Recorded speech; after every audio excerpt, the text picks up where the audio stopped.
All right. Hello, everyone. You might notice something a little bit different today, and that's because I am trying something a little bit different. You see, I didn't really feel like doing face cam, so I decided to do a soft debut of lovely, my absolutely lovely PNG tuber model, as made by Gull the Cactus. So this is my main OC, my sweet love, the space pirate queen, Cecily Duskblossom. So I will be playing with her today instead of seeing me. But as you can see, she is always beautiful. I'd also like to point out this magnificent background by Zepeku Scenes off of Patreon. You'll find them linked in my video description. Without further ado, let's go to the game. We will be going with more Rogue Trader today, as you saw in the video description.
Also, as a minor accessibility note, I am streaming and actually controlling my game using keyboard and mouse, and I tend to move things rather quickly. I apologize for any sort of whiplash that might cause for you, but that's just a warning.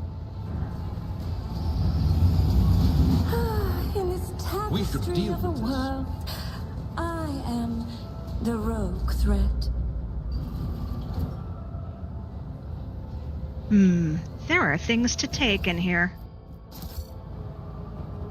What is that?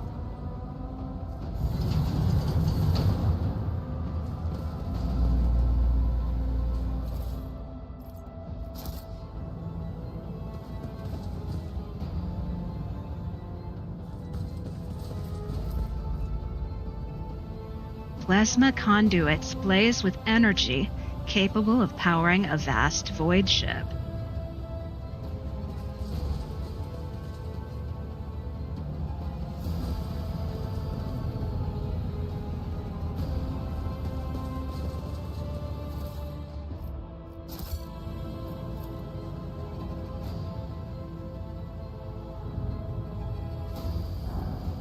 And that is an interesting camera choice. Just a little bit of jank for everyone. So, Patience.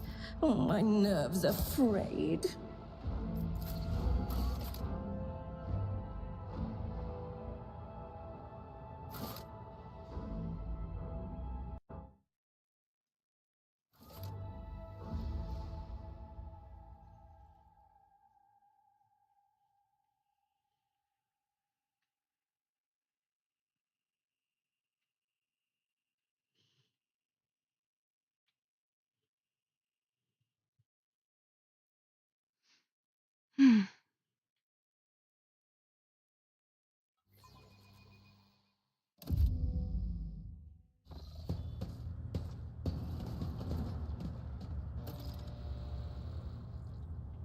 And here we are, in the Lord Captain's quarters. Let's poke around a little bit. Curiosity sings in my veins. Yes, it does.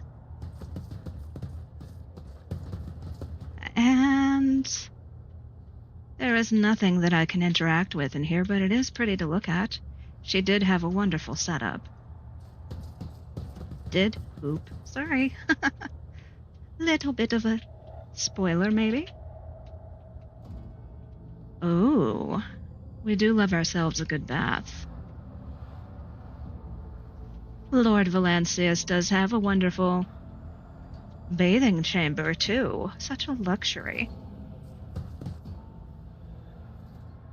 Oh, no.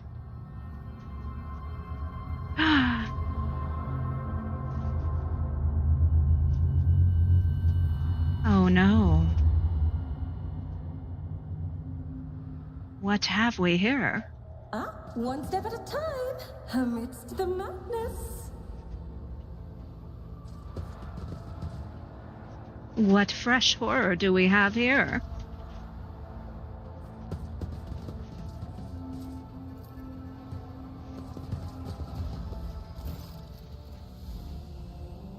Theodora von Valancius's body is sprawled on the large, blood-drenched desk.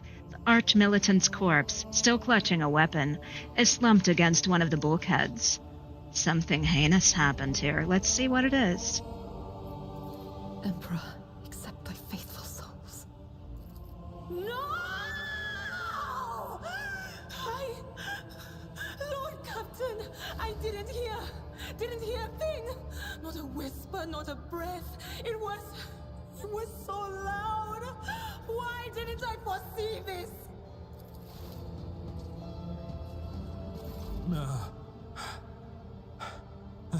Lord Captain, who would even dare? Unless that rat, Whitebeard. Well, he was a traitor, but he was a bit of a creep, and a little bit of a sadist, too.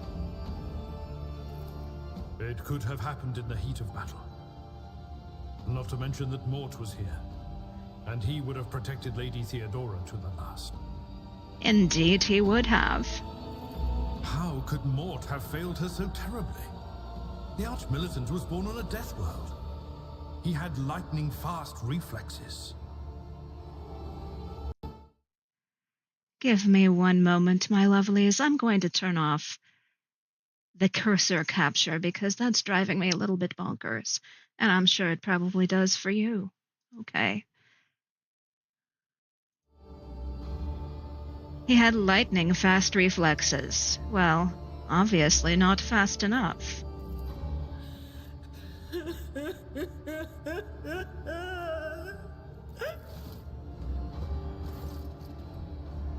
You lean closer to the body. The cause of death is apparent. What ended the rogue trader's life was an auto-pistol shot. An extraordinary accurate one at that. Theodora's face bears an expression of surprise. The last emotion she experienced in life. Something on the floor catches your eye. A heap of blood-spattered parchments and scrolls. It must have fallen off the desk. As you lean down for a closer look, you notice something else. Small shards of glass scattered on the floor.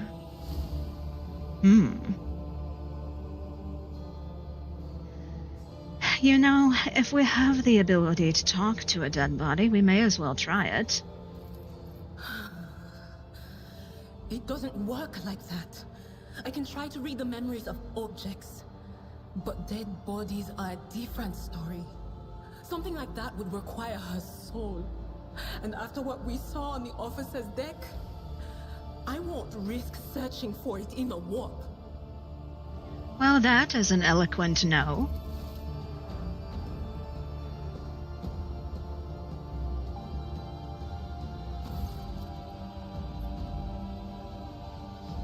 An auto-pistol shot went straight through Mort's forehead, spraying the floor and the furniture around with blood, brain matter, and shards of his skull. The safety on the arch-militant's weapon is off. The killer must have been a split second quicker than he. Oh. Oh my gosh, Taylor, hi! Thank you so much. Everybody who's watching this, Taylor is one of my friends in the TTRPG space. I will also be appearing on her channel this week as a guest on her show. So thank you, Taylor, for popping in. Yay, it's lovely to see you. And I hope you enjoy.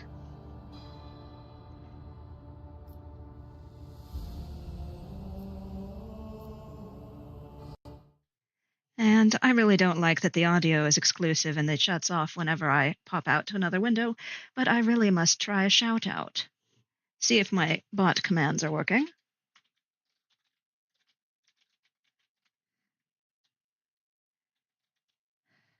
And it looks like my bot command is not working, so that's something to tinker with.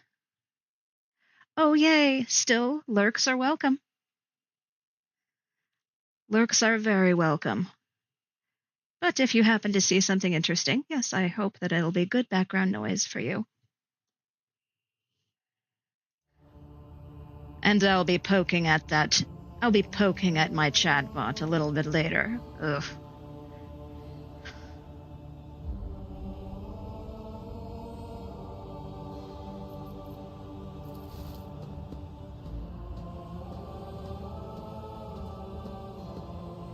Oh, they certainly are. They certainly are a menace. And considering that this is the first time that I've actually tried, well, doing something more in depth with them. I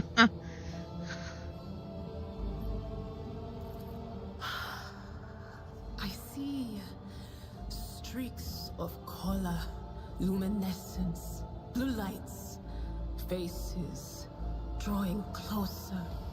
Lady Theodora and Conrad and what is that? Ah! Something dark, enormous. Oh, this glass thing was something foul, that's for sure.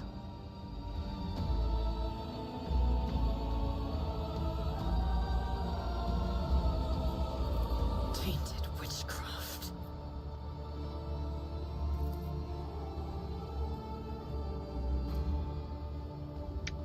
A handwritten letter with a seal. Oh. Esteemed Theodora, a change in circumstances has demanded your immediate assistance in our mutual cause.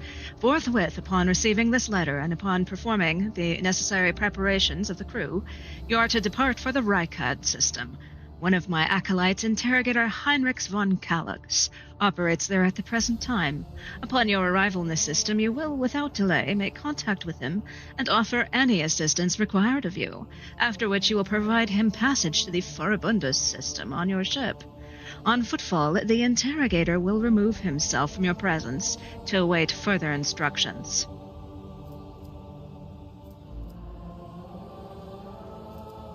And it's not letting me read it anymore because it's being a pain. Ah, technology.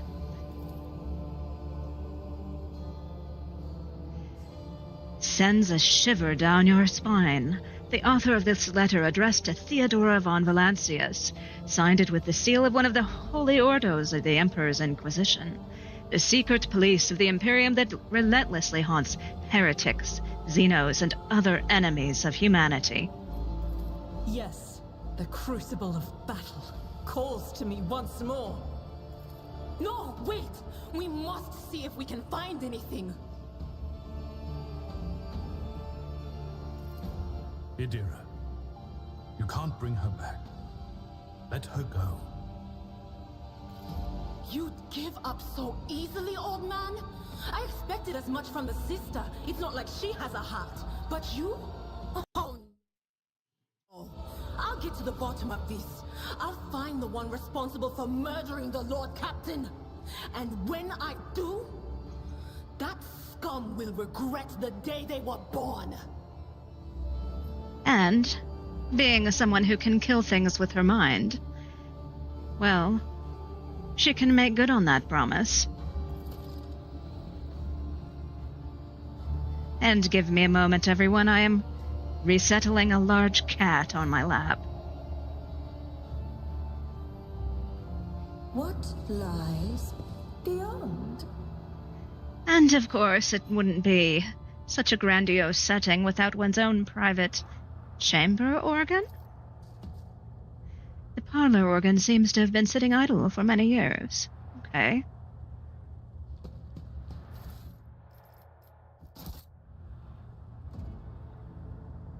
Look no further.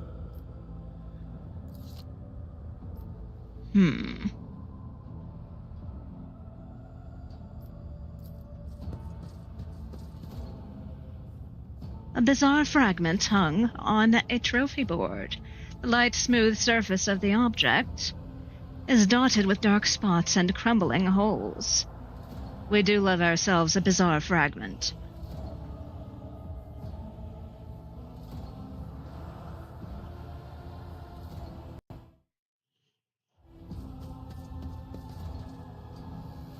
Oh, goodness. Another game setting that I need to tinker with is so that the screen doesn't wander off whenever I move my mouse. Fantastic.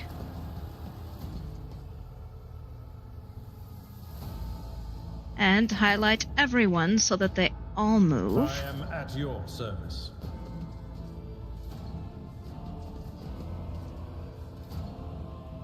When the faithful are idle, heresy grows. I have a different perspective. Yes, you do. Serve the dynasty. Something ominous lurks ahead. Your seneschal is always there for you.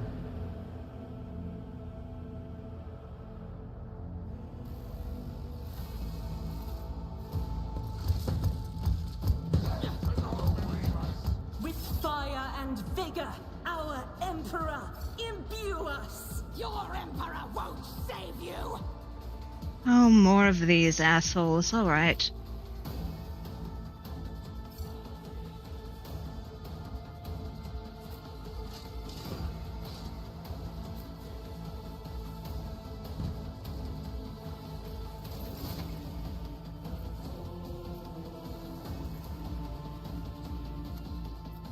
I don't need these tutorials, and if you're curious, you can look them up. It will be done. Brace for impact, charge, and endure. Okay. That's not the seneschal's job. Ah, I will do my duty. okay.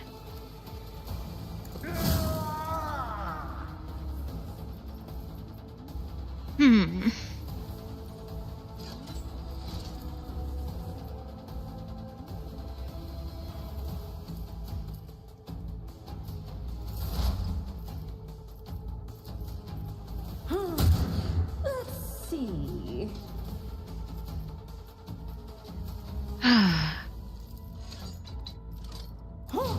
What if? A wicked thought. Doubt is for the weak.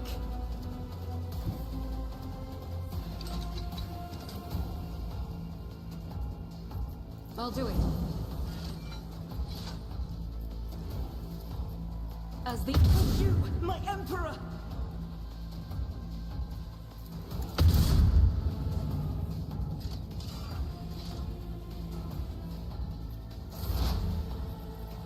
Be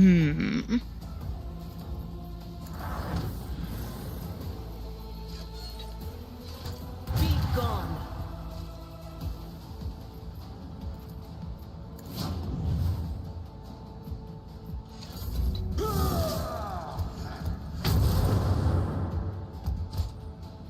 What? You are target. I took care of this one. Shield me. It's me. Vengeance.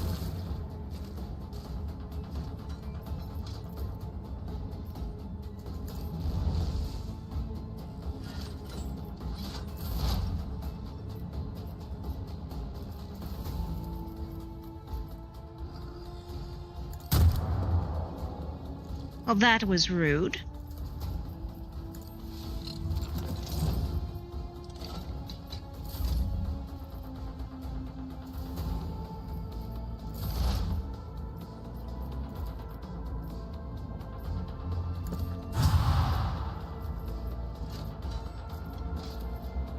That is not my destiny.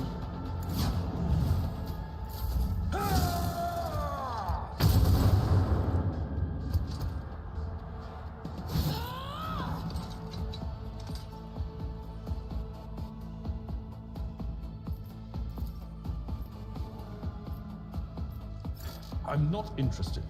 Ha! I keep on forgetting you have to actually move them there first. Victory is imminent.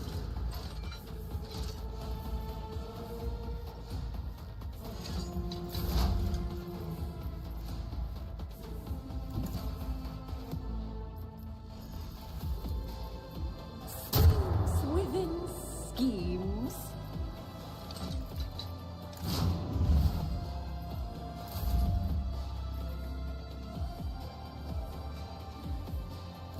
Rejoice in battle! Faith without deeds is worthless.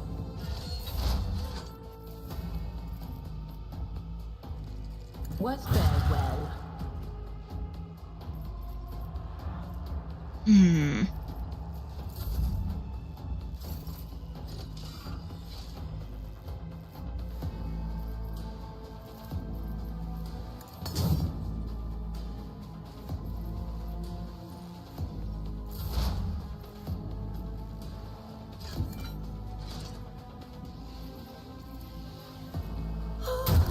A genius at work. I wouldn't say that if you keep missing. Let's see.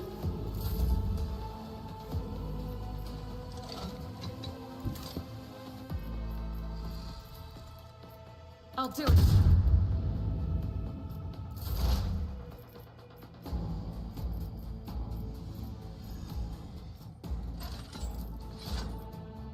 Be gone.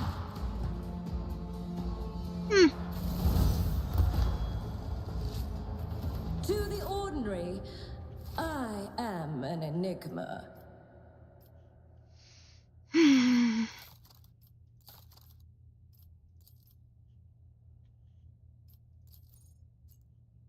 Let's see here. Choose a talent.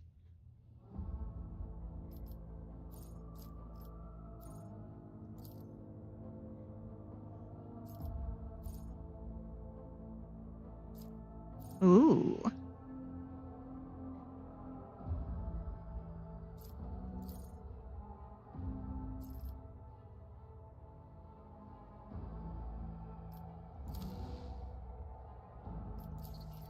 Oh, it's been a moment, so I keep on forgetting how to do these things. Psychic Barrage, dismantling attack. Complete.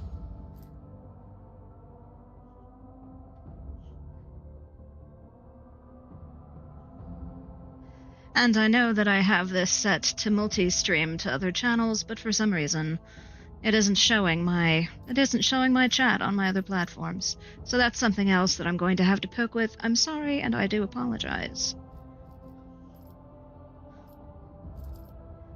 Okay.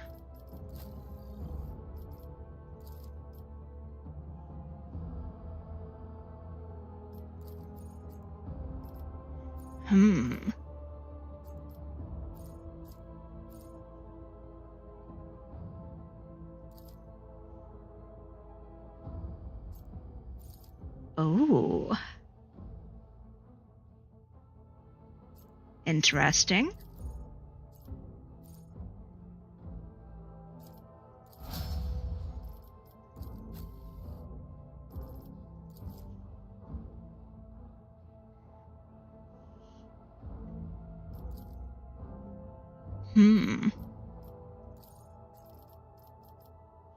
Oh.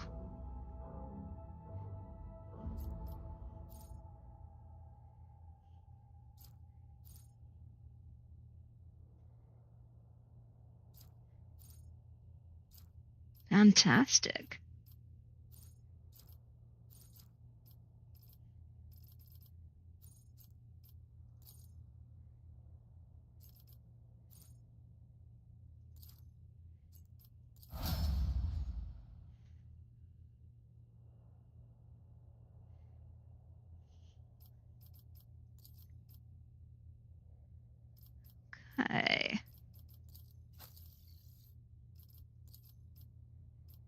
Hmm.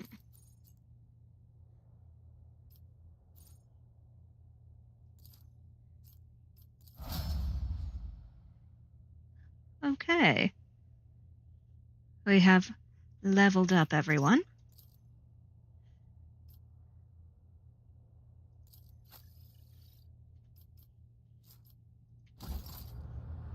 And now we loot the bodies.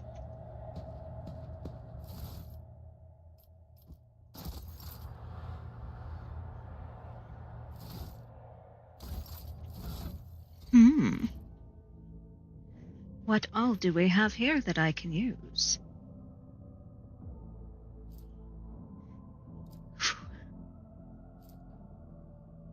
If their intelligence is less than 35, I know who can use this.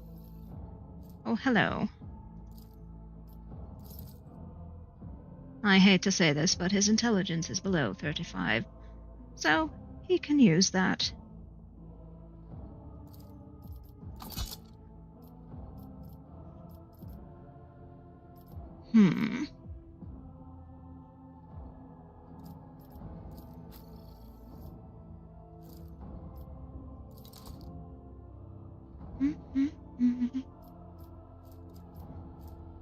That's a 3 to 5.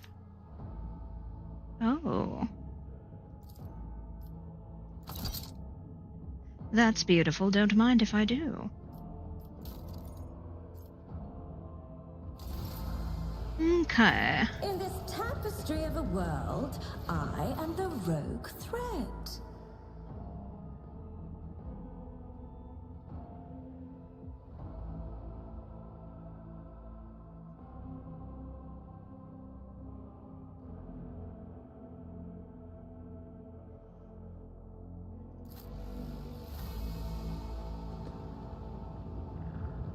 And what a mess.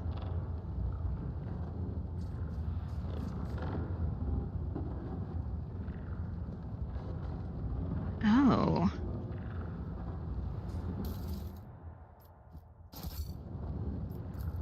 The Whispers told me how.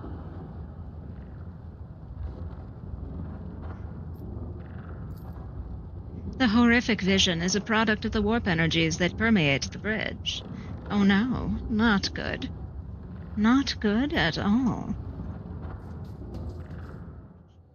The first sacrifice opens the eye. The second sacrifice draws its gaze. Oh, not this guy again.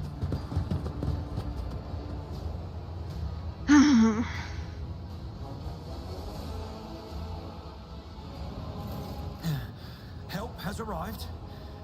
Too late to change the tide of... God, Emperor, preserve us. The rogue traitor is dead. The ship has lost her Lord Captain, and the house its head. No matter what ritual Kunrad is performing there, the warp is too strong. I cannot withstand it. I feel my body changing with every second. The warp is ringing in the air. This is the end. We will perish in the warp, along with the Warrant and all the dynasty's heirs. The enemy of humanity has triumphed. Not if I have anything to say about it. I've seen it before. We'd better get away from him. The changes are already accelerating. Words worthy of a righteous soul. Save the lofty words for later, will you? The navigator's ready to take the ship out of the warp if he gets some help from the bridge. Then we have no right to bow our heads.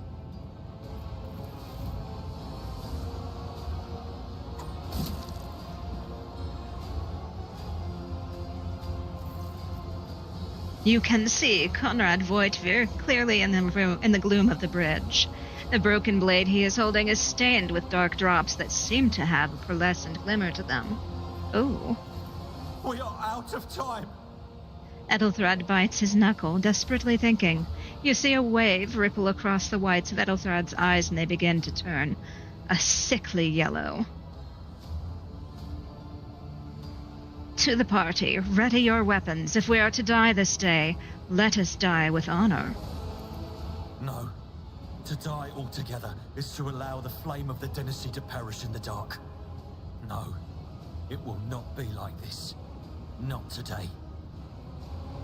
Not today. The ritual will not be completed. I'll take care of it. And you, see to it that the void ship breaks free from the warp. Watch over our realm. And farewell. Accursed traitor! A time will come when you will bleed for her ladyship Theodora's murder. Remember my words, for they are the vow of he who marches toward his death. What? Theodora is dead? No, that can't be. Not now. I still haven't.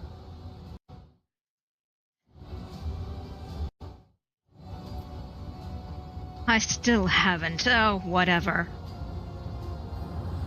Your ritual won't be finished, heretic! And if you're just tuning in, hello.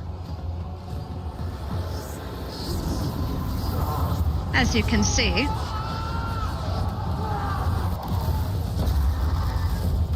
oh, that isn't alarming at all.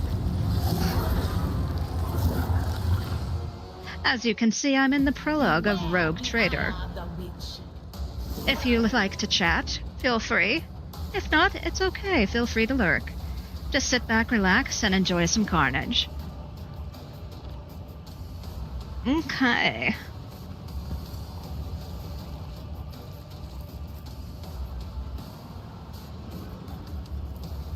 As in so many things, positioning is key. And I'm not going to put her out in the middle of there. However, I will with her.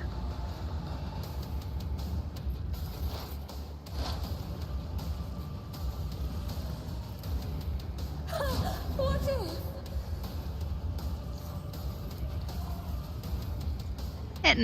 It's never a good thing to have a bunch of minions around. So let's start with this one. See? Oh, a genius at work.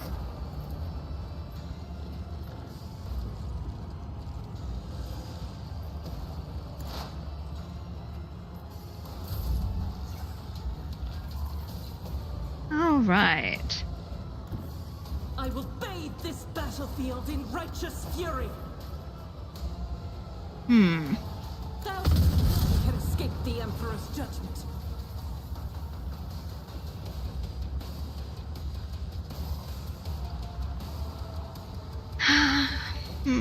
I'll do it.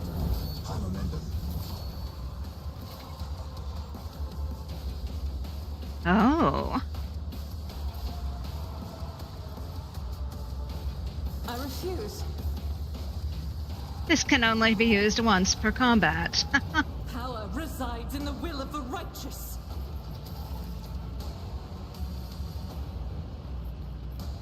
Faith's strike is a prayer.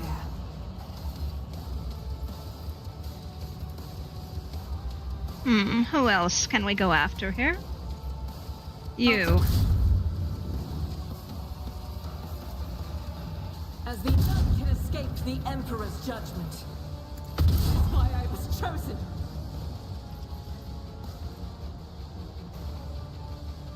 Oh. I'll do it.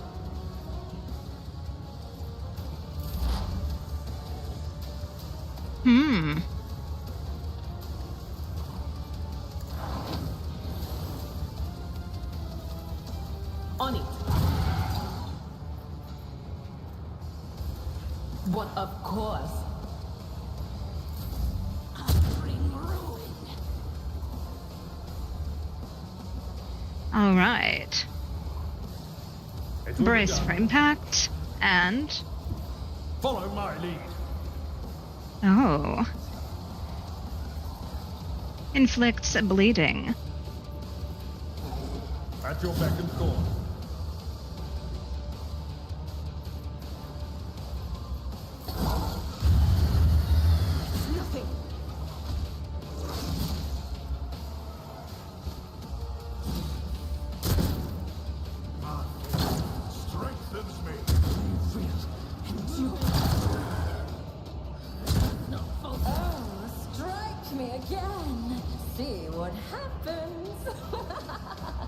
Oh. Oh, a wicked thought. She seems to be enjoying herself. Let's see. What? No. No.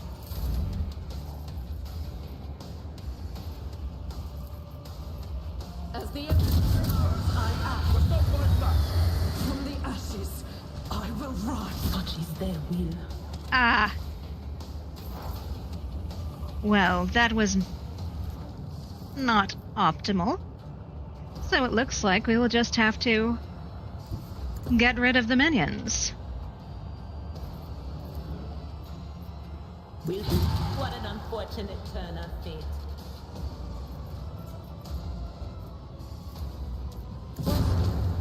Was it you? Or...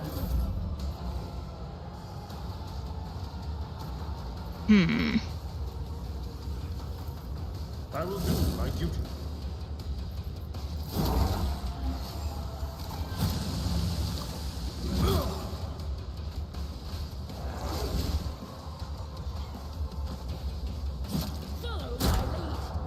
Weapon at the ready.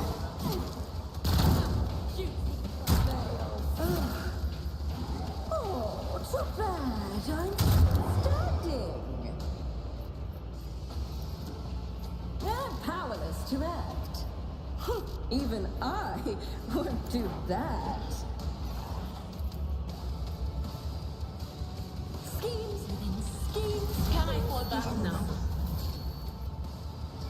On it. No can do. Okay.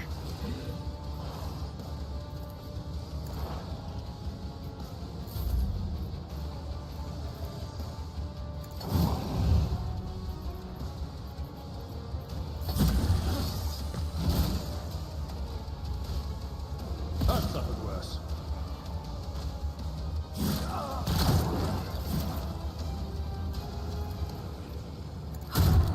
A wicked thought. Huh. What is? My prescience has failed me. Anything else?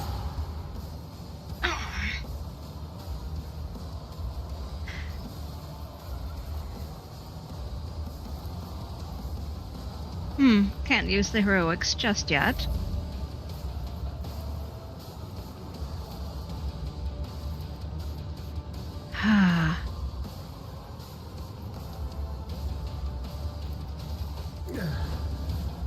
The healing is much appreciated.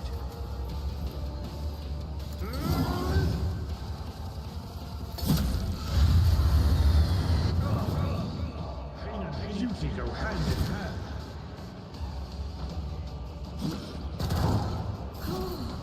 Pain soothes my soul.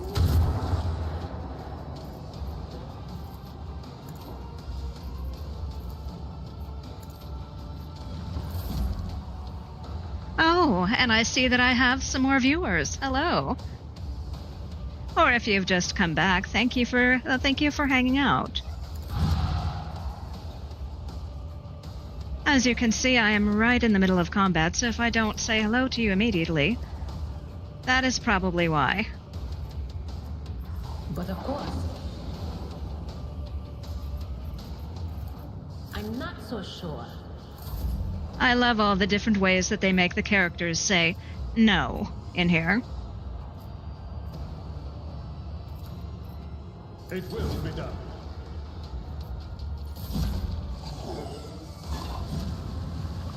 Oh, ew. Never felt pain like this. Time to prove my mettle.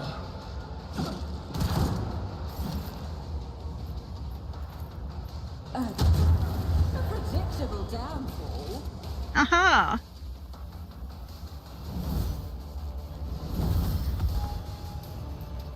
Well, good.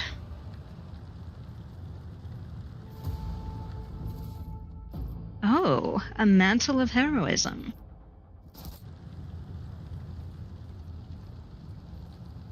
They will see. Oh yes, they all will see. The heir is dead. He sacrificed himself to save the entire dynasty. A noble deed. Let the crew offer prayers for the hero who renounced his impure life in the name of humanity.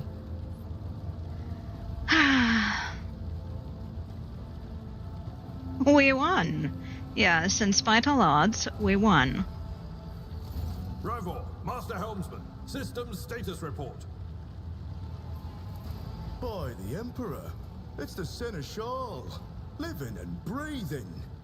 Oh, well, there's a tricky question. The old place is so overgrown with foul wickedry, we'll be scrubbing it off the vid screens for throne knows how long.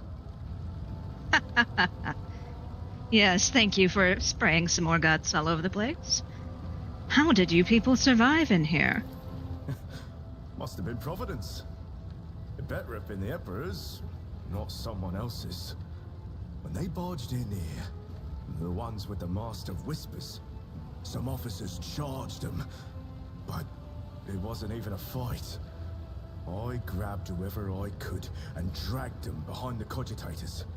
Then, I prayed for our rescue. We need to re-establish contact with the Navigator's Sanctum. It is our only chance of escaping from the warp. Your words seem to knock the officers out of their stupor, and the air around you fills with voices and commands being issued. You hear someone sobbing, one of the survivors buckling under the stress. Abelard cuffs the crying officer without even looking. Restore the Fox channel to the Navigator's Sanctum. Ready the crew. Prepare for translation to real space. You may call me superstitious, but translation is not a good time to disregard rules. You are the only one who speaks for House von Valancius. You may not be the Lord Captain, but you, more than anyone else, deserve to take her place in the ritual that is about to commence. What must I do? Take the Lord Captain's seat. Order the final preparations. Wait for the officers to report. Oh, blast it all to the void. Translation is a craft, not something to be explained in a tick. Just go up to the throne, mistress. These people are about to do the impossible. The least they deserve is the solace of seeing a figure sitting in the usual spot. And please hurry. Every second we waste is a terrible risk. I am ready. Begin the ritual.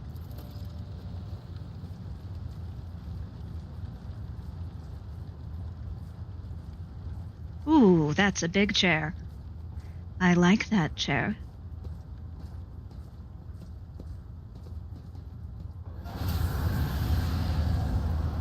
The image before you is hazy, swaying in sorcerous currents invisible to mortal eyes, as if whatever is beneath this thin shell is constantly changing while still remaining the same.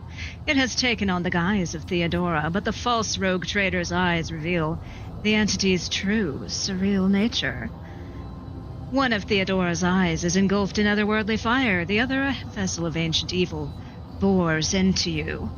A voice seeps directly into your brain without ever reaching your ears, and this voice booms with all the horrors of the warp. Who are you to oppose destiny itself for the sake of lives that are not your own? So many threads stretch between you and other creatures of your world. Pitiful, worthless links, ready to shatter at the slightest touch. A muddled, erratic, pointless tangle.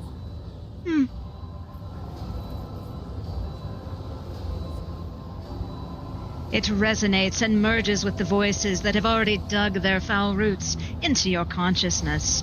A moment later, you realize that all these voices are the myriad manifestations of the same call that has finally invaded your mind. I am saving my people. Do your worst, but you cannot stop me.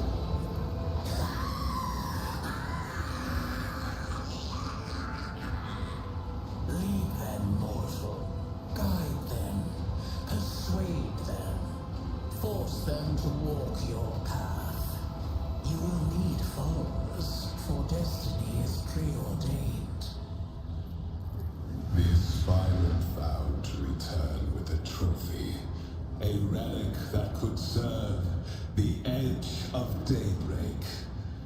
That fate was assured, and the steps chosen. And yet, you broke the unbreakable when you took the aspirant's place. I see you. On the day when the final dawn rises over the Iron World, I see you by my side on that day. The day of my resurrection. Your image is woven into the tapestry of things to come. I am the will of the weaver of destinies, and today I will weave a new thread of elusive possibilities and fickle chances. The thread that will lead you out of the maw of irreversibility. The thread that will help you find the keys to salvation. The thread that will guide you and the weapon of our return to me. The path is set, child of the dawn. The thread is woven. Follow it, servant of mine. Seneschal, the navigator's sanctum is silent. The Vox signal is stable, which means... The navigator gave his life battling the storm that nearly claimed the Von Valancius flagship. We will honor his memory, along with that of all who died this day. Seneschal, will you tell us now? Who is that? Where's the Lord Captain? As First Officer, it is my duty to inform you, with the greatest regret and indelible sorrow, that Lord Captain Theodora von Valancius is dead. May her memory never fade from the annals of the dynasty. By right of blood succession, and with the absence of other kin who could challenge this decision, it is hereby declared that the successor to Theodora von Valancius is her heir, the rightful inheritor of the Warrant of Trade, and the title of Rogue Trader. The official ascension ceremony will be held at a later time. In the interim, have you lost your tongues? Hail your lady. It is because of her toils that we all still live. The deed is done, mistress. My apologies. I meant to say Lord Captain.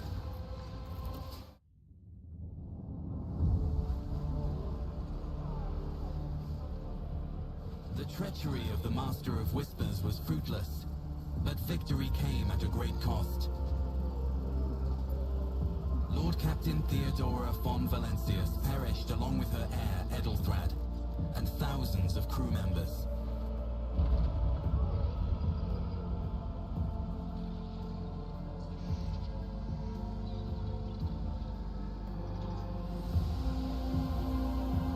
Yet hope remained. For the second in line to the Rogue Trader dynasty survived. And through the strength of her resolve, saved those who were counting on her for protection.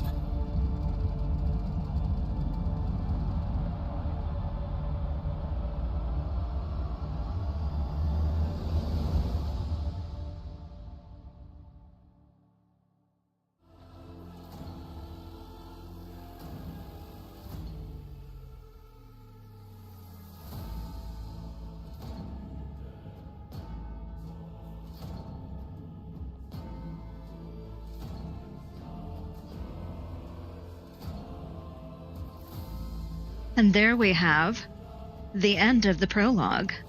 I would say that was very intense. And only one of my party members died, so I would call it a success.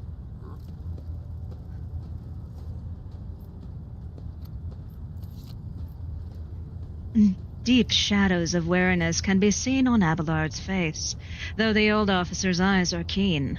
They rake over you from head to toe. He frowns, mutters something, then nods to himself. Well then, your ladyship. You cannot help but notice that the seneschal does not know how to talk to you, or where to begin. His hesitation brings an involuntary smirk to your face, as though something else or someone else entirely is gloating at the old officer's confusion. Seeing your smile, Abelard pulls himself together. You must now hold your first officer's briefing in your new role as Lord Captain. For many of those who are about to join us on the bridge, this will also be their first briefing. We sustained massive losses among the senior and middle-ranking officers. Some posts have had to be filled by the deputy's deputy, while others go unfilled entirely, and now the deck clans are deciding who will take over the leaderless crews.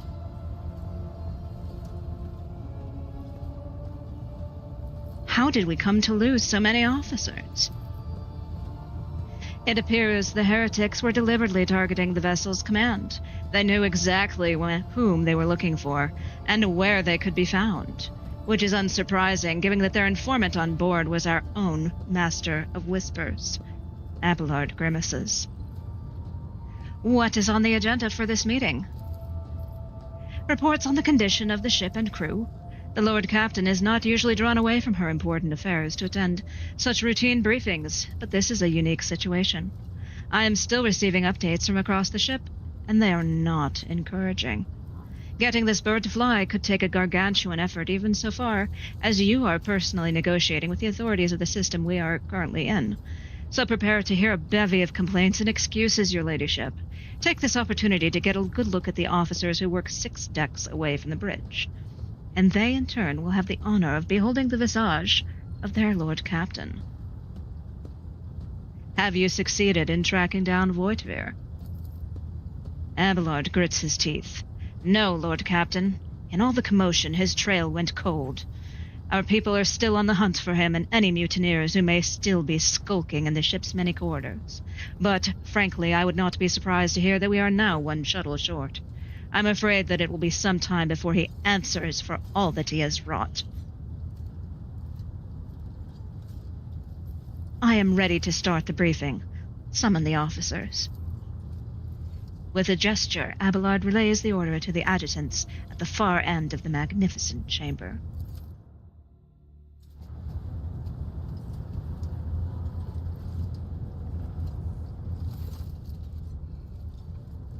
A dozen pairs of eyes bore into you, the expressions revealing restraint, joy, curiosity, and wariness.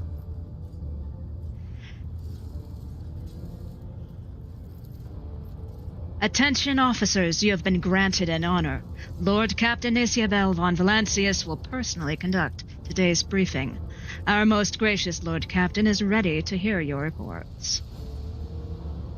Perhaps you would introduce those present, Abelard. As you wish, your ladyship. Abelard points to a tall, slender woman whose body seems to contain as many implants as it does flesh. Vigdis Suri Otta of the Talaman line, our new Voxmaster. It is an honor to serve your ladyship. The Voxmaster offers a deep bow. Aboard this vessel, you have at your command thousands of crew members and hundreds of officers and section chiefs. I am responsible for receiving, processing, and sending all communications between you and them, as well as external sources. I am your eyes and mouth, Lord Captain. Beside her is Ravor, the Master Helmsman. He steers our ship along the course set by the Lord Captain and monitors the void around us to ensure that we do not stray into an asteroid field or a pirate trap. The bearded man with pale, almost transparent skin, large dark circles under his eyes and a dour expression that seems hardwired into his face, gives a sullen nod. Hail, Lord Captain. This here ship's good as home to me, so rest assured she's in safe hands. I'll die before I let her come to any grief. And lastly, our high factotum, Janris Danrock, who oversees supplies, procurement, and the general material well-being of the ship. Dressed in an embroidered jacket, the heavy-set man with oiled hair offers an obsequious smile and bows. It is an honor, your ladyship. You may trust me with all matters concerning your comfort. Everything will be done to the highest standard. In the second row, we have the 3 officers charged with overseeing the ship's vital functions. The Master of Ordnance is responsible for the artillery aboard, the Infernus Master, whose crew work is to prevent and extinguish fires on the ship, and lastly, the Drives Master, servant of the Omnissiah. The 3 officers salute you. The Infernus Master does so with confidence, while the Master of Ordnance betrays nervousness. The Drives Master offers a salute resembling a dance, involving the complicated manipulation of all of the Tech Priest's mechadendrites. And for those unfamiliar with Tech Priests, those are the kind of tentacle, it says on the ship, tentacle-like robotic limbs, prosthetic surgically attached to the spine. It's basically the additional little mechanical arms that the Tech Priests use. Is that everyone? Unfortunately, our choirmaster, the esteemed Zachary Weiss, head of the Astropath section, is unable to join us. He is in charge of communications with distant star systems. Master Weiss has been in a trance for some time now, attempting to contact other planets in the von Valancius Protectorate and inform them of Lady Theodora's passing and Conrad Voigtvir's treachery. I will deliver a report on your ladyship on the Astropath's progress as soon as it is possible to do so. It is equally regrettable that 2 more individuals worthy of mention cannot join us at the briefing. The Master-at-Arms and Confessor Adalbert. The eminent Adalbert must see to the funeral services being held for the fallen officers, of whom there are too many for him to take leave from the chapel. And Mistress Sauerback, who has replaced her late predecessor as our Master-at-Arms, is currently leading the search for any surviving agents of Voigtvir. All others present are adjutants, secretaries, and deputies. They are here to make a record of proceedings. Okay. And before we delve any further into the minutiae of this meeting, I think it's a good time for all of us to step away and take a break. I need to stretch, get some water, and, I'll take care of my comfort needs. I suggest that you all do the same. And I will be back in about 5 minutes. I hope to see you then.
Oh yes, hello, there we are again. It seems that I somehow accidentally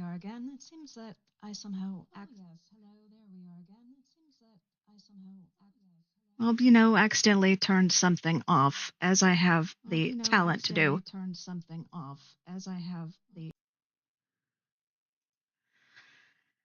And now that I am back, let us get back to the minutiae of this magnificent meeting, because, well, something that a lot of games don't adequately portray is the intensely boring bureaucracy that goes along with waging war. I know it's not exciting, but you'll have to bear with me.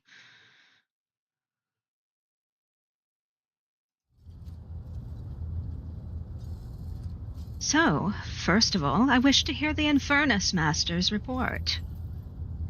Yes, Lord Captain. The tall man bows his head in deference. I can report that all fires across all decks have now been extinguished. The preliminary damage assessment in terms of material losses and crew casualties has been completed.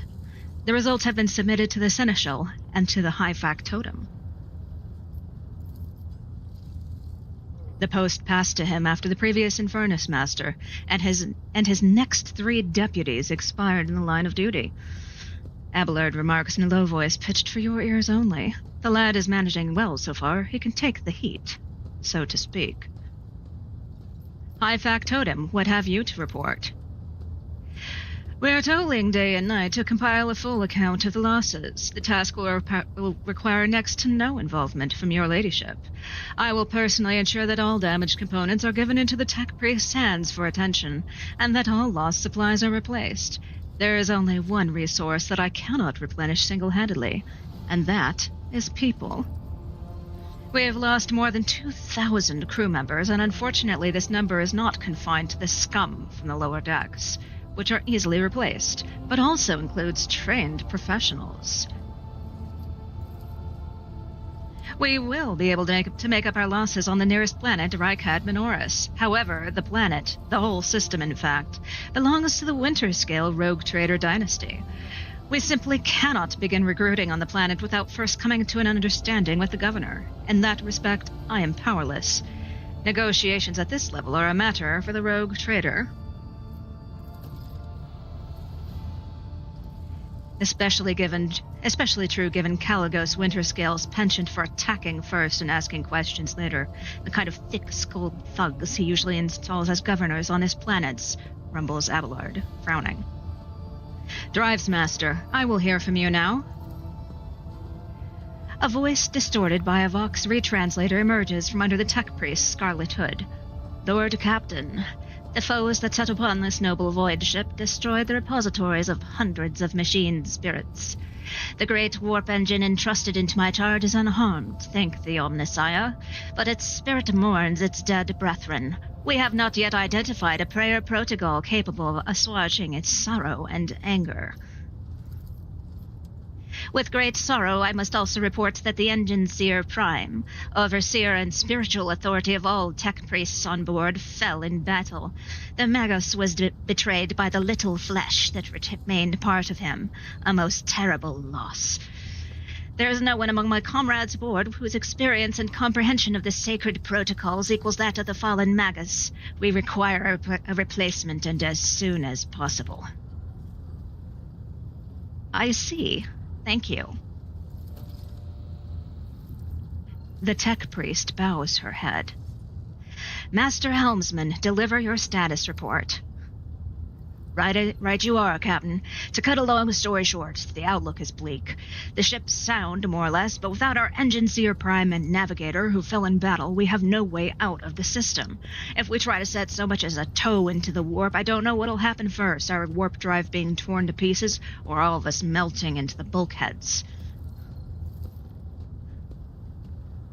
Your ladyship, if you will allow me to interject. When we arrived in this system, my crew followed standard protocols and conducted a count of all of the available communication channels in the region. One of them was a Navis Nobility station.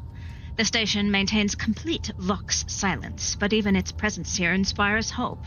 To have located a navigator in the very same system is an incredible stroke of luck, a true blessing from the God Emperor. A sharp bolt of pain lances through your skull, as if in response to what you just heard. You understand that it is not the God Emperor you should thank for such good fortune.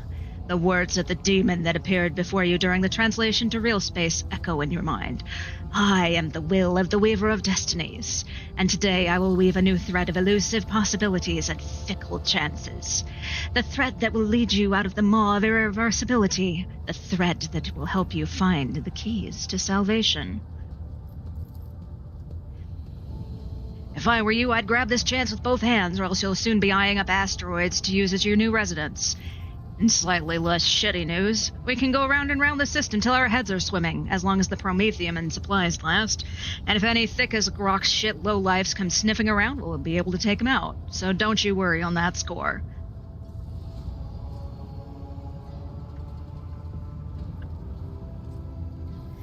Master of Ordnance, do you have anything to report? The Master of Ordnance gives you a gloomy look. No. My job's simple. Maintain the arsenal and fire where I'm told. But just ask anyone. We've got no able crew. No Lord Captain. Master of Ordnance, you forget yourself. So what? Comes the officer's hostile and bitter reply. It is as if a dam has burst inside and all his pent-up emotions are rushing out of him. The ship's in ruins, every second officer's dead, and now we've got a Green Lord Captain who's supposed to lead us to void knows where. Silence! The bridge's magnificent glass panes seem to tremble under the force of Abelard's roar. Enforcers, seize this mutineer!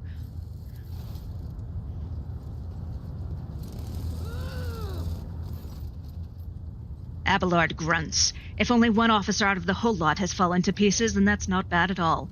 Your ladyship, I do humbly apologize on behalf of the entire crew. What would you have us do with the Master of Ordnance? The former Master of Ordnance, I should say. Besides find a replacement, that is, for we already have one lined up.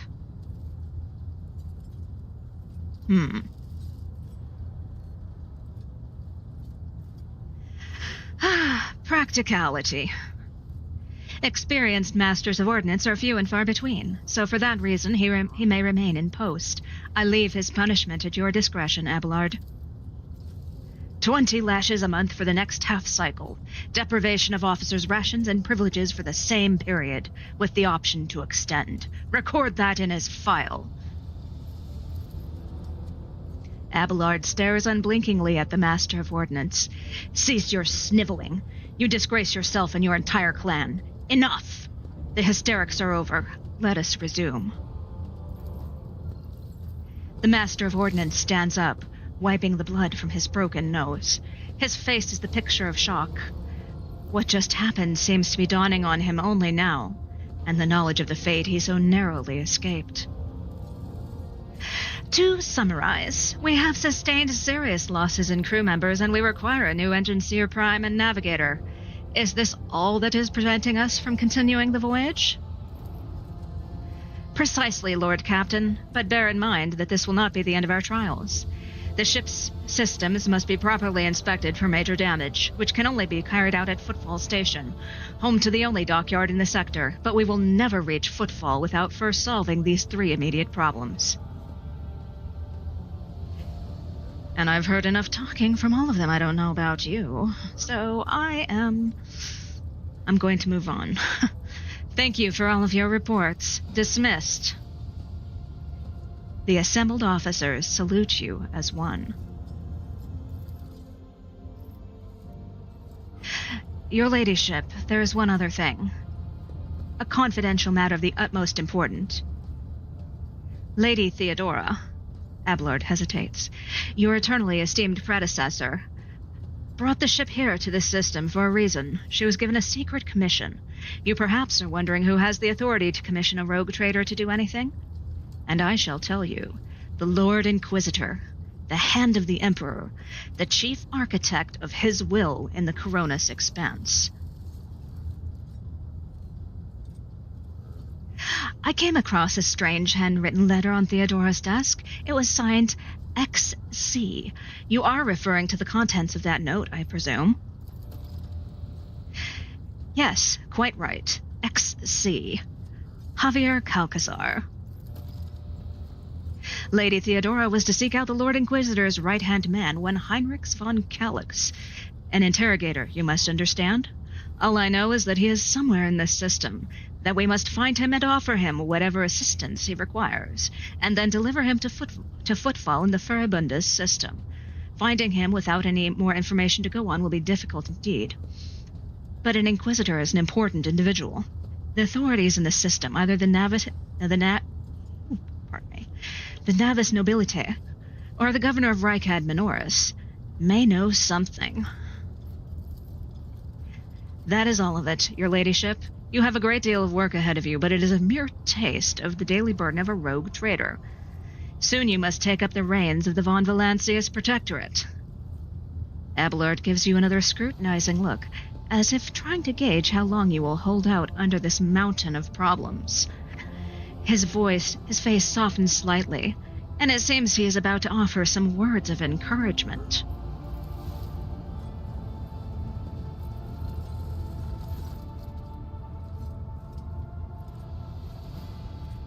Idira, Sister Argenta, explain yourselves.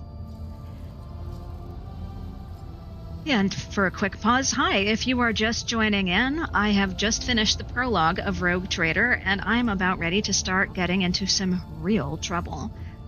I've just finished the big bureaucratic meeting, so we shall get back to it. The Sister of Battle grimly nods toward Idira. The Psyker is suffering some ailment or dark madness. She insisted on seeing the rogue trader. I judged that it would be unwise to leave her unsupervised. For a brief moment, Sister Argenta's voice sounds hesitant. I was also hoping to approach you with a personal request, but it can wait. Speak with me when you have time, rogue trader.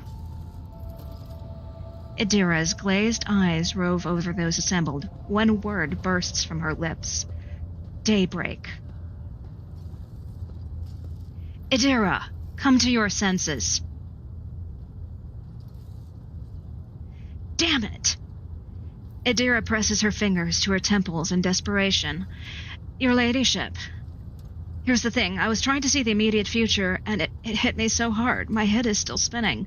Something very strange is heading our way, and I can't make out what it is, no matter how hard I try. A single word is all I can make out. Daybreak, or maybe it's dawn, and it's ringing and ringing like an echo, like a bell. But if it's daybreak, then why is it so dark?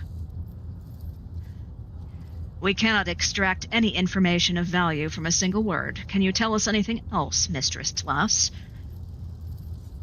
No, not yet anyway. The voices are going berserk, all shouting at once. I can't make any sense of it. As soon as I know or sense anything, I'll report it, all right? Lord Captain, if you want me to take a closer look into your future, find me on the bridge and we can talk. Lady Theodora was well served by my whispers on many occasions, and I'm sure you would benefit from them as well. The Psyker's bitten lips stretch into a wry smile. If there's nothing else of value to report, I declare this briefing concluded. It is time to get to work.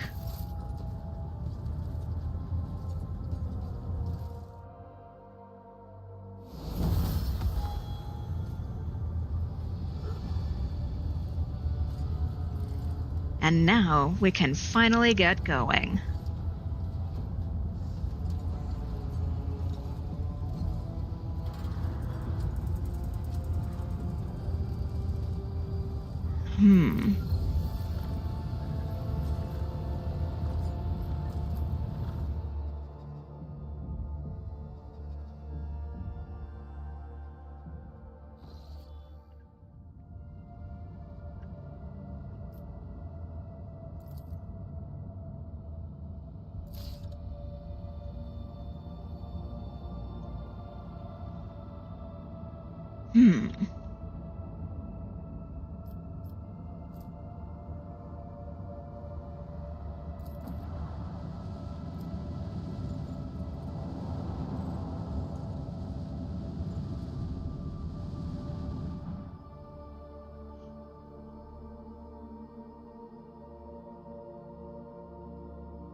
One thing that I do love about this setting is that the machinery itself is alive.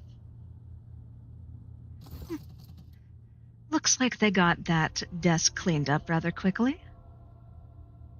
As the ship makes its way through the star system, a strange fatigue falls over you. Your eyelids grow heavy, and the quill you have been using to draw up yet another order falls from your hand. You raise your head with a start. Someone else is here in your study. You stand up and stare at the dozens upon dozens of corpses surrounding you. Among their number, you recognize the disfigured and bloodied faces of those who died on the ship's bridge, and those you met in your previous life. How is this possible? Where are the enforcers posted to stand guard? It matters not. You are alone against a horde of heretics risen from the darkness to take your life. As of its own accord, the shard lying on the edge of the desk, the sole remnant of Kunrad Voitvir's weapon, slips into your hand. The metal is searing cold. The dead sway from side to side, closing in around you in a nightmarishly slow advance. Stop! I did not wish for any of you to die. The dead remain deaf to your words, creeping ever closer with the inevitability of death itself. You belatedly realize that your trembling hand has found the shard when its razor-sharp edge cuts into your palm. An unbearably bright light floods everything around, and you find yourself surrounded by groveling minions, their bodies shivering in your mere presence. Your hands no longer wield a pitiful shard, but a majestic and intricate weapon, a skillfully crafted sword with strange, unnerving proportions. A curved design, and an unusual hilt adorned with the image of a closed eye. The eye opens wide, revealing a gaze so ancient and dark that it steals your breath away.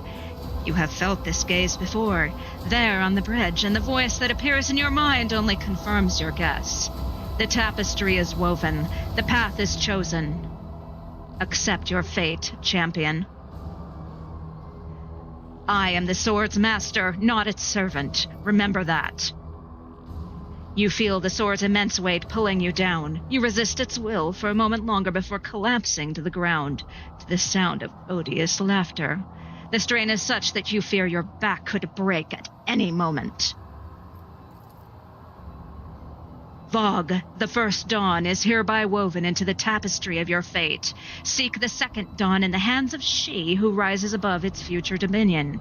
The former aspirant fell, and thus the new one will become the chosen of the Weaver of Destinies. Make mortals serve you as their god and become the vessel of the Edge.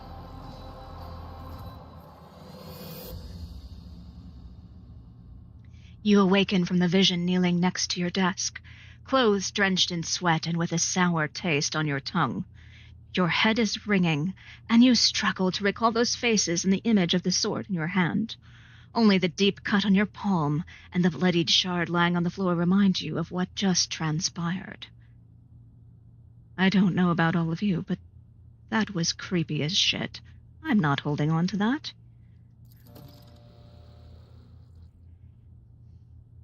You would rather die than touch that thing again, so you reach a shaking hand for your vox and call for a servitor.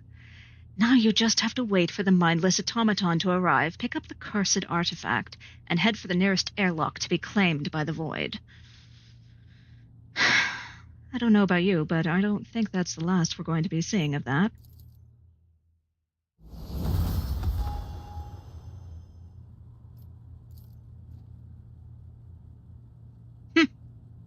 The light glinting off the polished skull of some unknown Xenos skull makes it seem like the bony face is mocking you. How cheerful.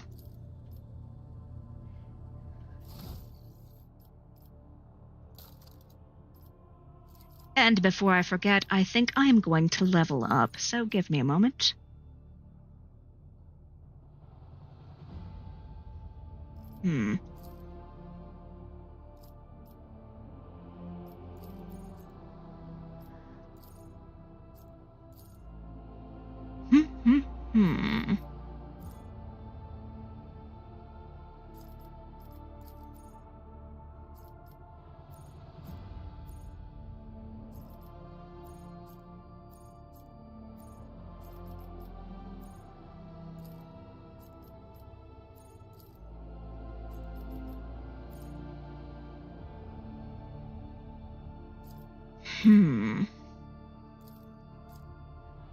Fascinating from somebody born on a death world. Well, I suppose that would factor in. And next, we have the lovely sister.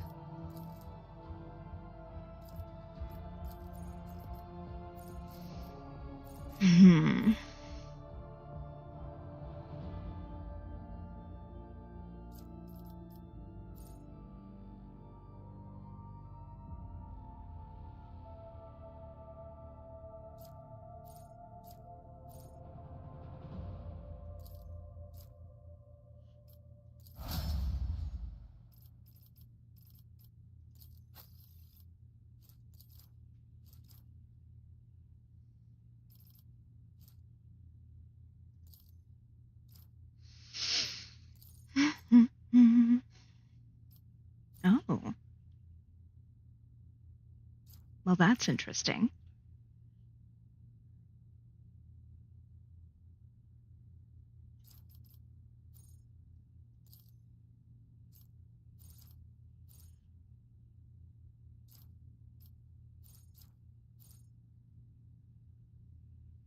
Oh, I like that.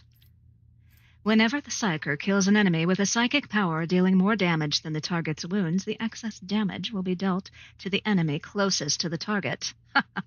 Make them share the pain.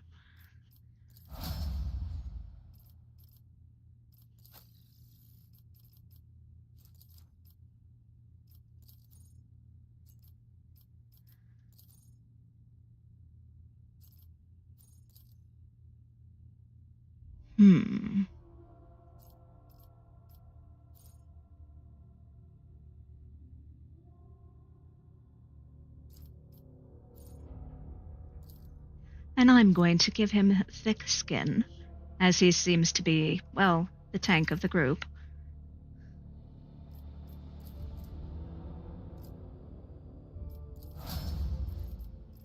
All right, and now that well, let's see.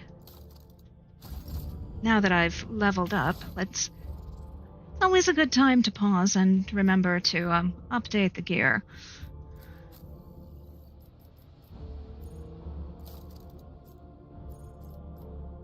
If I can.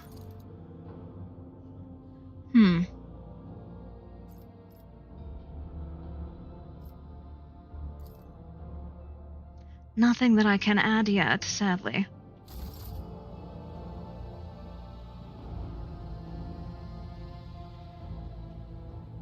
And now that there aren't corpses strewn everywhere, I'm going to take a bit of a look. Lots of books. Okay. I won't sully myself with that. Accidental keyboard press. As I've said in my prior stream, they do such a lovely job of the voices of making the characters say no instead of saying, I can't do that. They'll be like, bitch, no.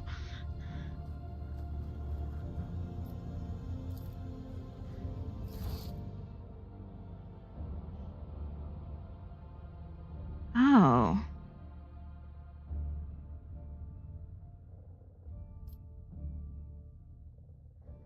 All right. Very cool. It looks like these were probably backers or contributors of some kind. That's wonderful.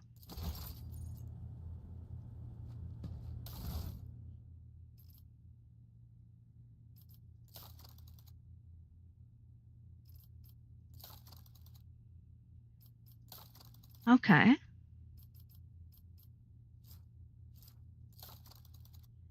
This is useful. The various armor pieces that I can use.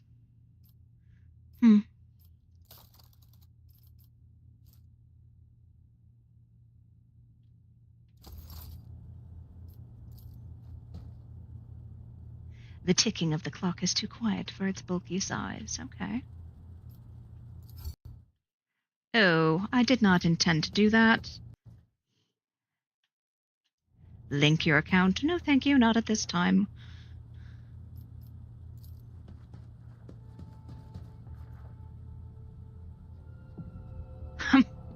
The positions of the pieces on this board suggest that this game of regicide was interrupted. If that isn't a metaphor, I don't know what it is. Ugh, and I really do need to change that mouse wander, because that bugs me.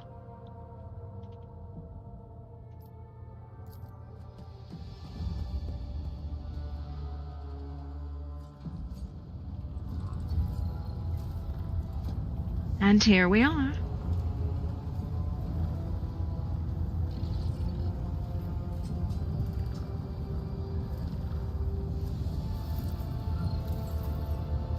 Lord Captain? Okay. A noble aspiration, Lord Captain. I am ready to acquaint you with all the particulars that interest you. You know, Lord Captain, I am no admirer of fine art. But when we next find ourselves in a civilized port, with time to spare, I will promptly find an artist and commission a portrait of the individual to whom you refer, with a hole between the eyes. Conrad Voigtveer. That he committed his treachery and escaped with his life was an unforgivable oversight. We both served Lord Captain Theodora for many years, and we never saw eye to eye. He was brash. He was never afraid of assuming responsibility, and he willingly took on difficult tasks. I am loath to admit it, but the von Valancius Protectorate continues to reap the fruits of his labors to this day. His service always garnered my respect. But everything else about him made me want to wring the neck of that two-faced snake. If you are taking comfort in the thought that we will hear no more of Conrad, prepare to be disappointed. You thwarted his plans, his meticulously plotted and nurtured treachery. He is sure to attempt to strike at you, and he will use his contacts and knowledge of the Protectorate to do so. The only question, Lord Captain, is whether you will be able to anticipate his next steps. A note to viewers, I've paused in my dramatic readings of the narration because I do need to give my voice a rest. So I will leave it all up to your imagination for now. This is a topic for an official briefing, not a casual conversation. But I will try to answer succinctly. And if you permit, in my own words. The Coronis Expanse is considerably removed from the heart of the Imperium. This means that local warp routes become useless within months. Established pathways are regularly subject to attacks from all kinds of rabble. And in the only major port, the Imperium's frigates find themselves moored alongside pirate vessels. Until recently, the Coronis Expanse could hardly have been called a region of the Imperium. The situation has changed with the arrival of the Lord Inquisitor, but not by much. This place operates under its own rules, you see. More radical, so to speak. But ones that allow for a non-standard approach where there is a promise of victory. The Coronis Expanse is considered rogue trader territory for a reason. Only rogue traders have sufficient military might, audacity, and the rights granted them by the warrant to survive the leap into the unexplored part of the Expanse, and in the event of a successful outcome, to hold on to whatever they manage to capture on the frontier. Oh, okay. In the first instance, you should treat official representatives of the Imperium with respect. The Expanse may be on the fringes, but it still numbers among the territories of the Golden Throne. The arrival of the Lord Inquisitor has turned the Coronis Expanse into a less wild and uncontrolled region, to the regret of some individuals who had grown inured to the local lawlessness. Rogue traders such as yourself are also servants of the Imperium. They have been accorded special rights and powers. They wield immense authority within their territory, and they enjoy absolute respect in other parts of the Expanse. The most powerful of them are Kalagos Winterscale and Incendia Bastal Chorda. Tread carefully when dealing with either of them. Incendia. Now that certainly is a name. And for those of you who have just dropped in, hello.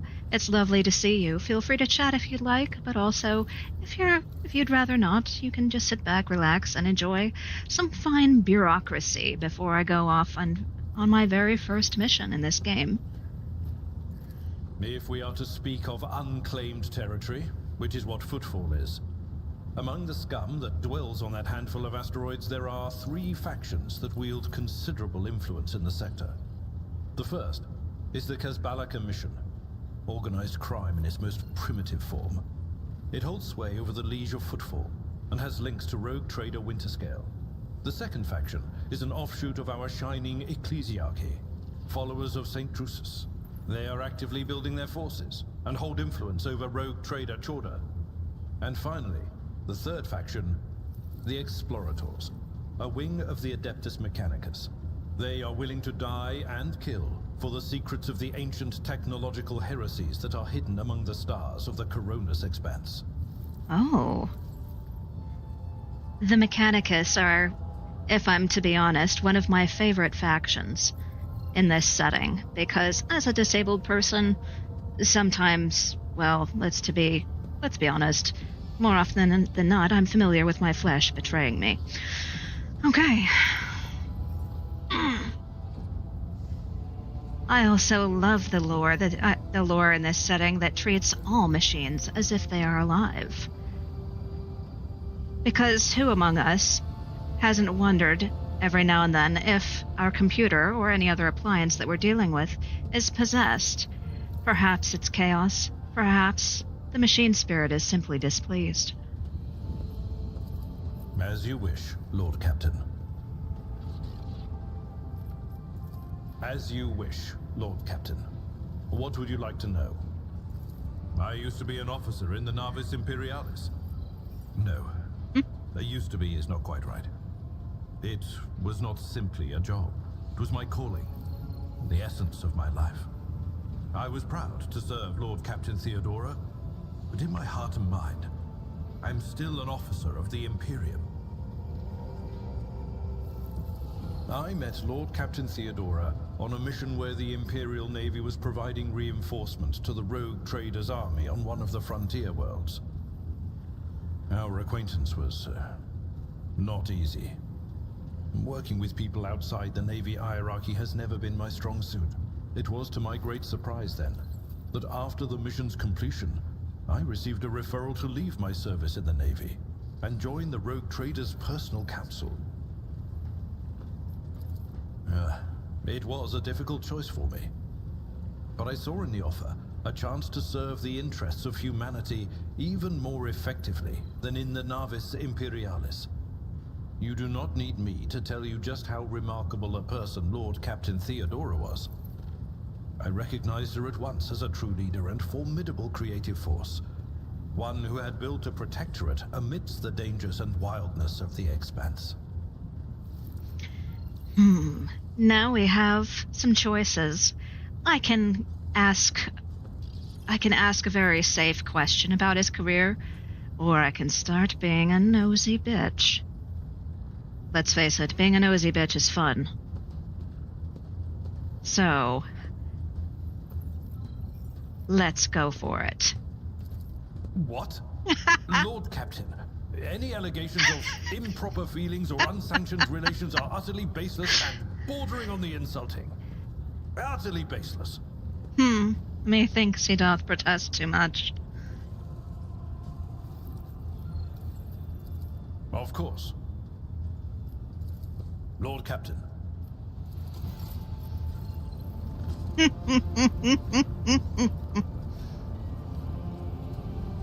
I do enjoy making these stoic characters uncomfortable.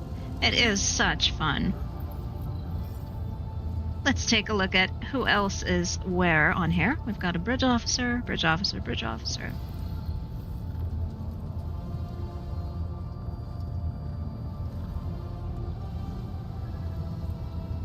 The bridge technomat. I have a feeling that if I go over there, I'll be told to politely take my organic flesh elsewhere.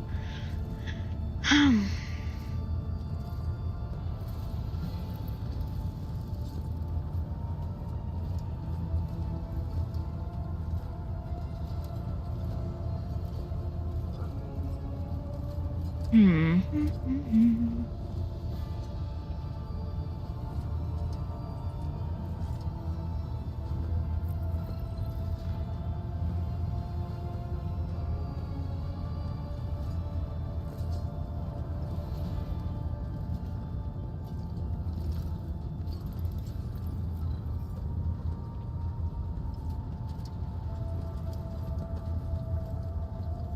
They saw it again. It was on the middle decks this time.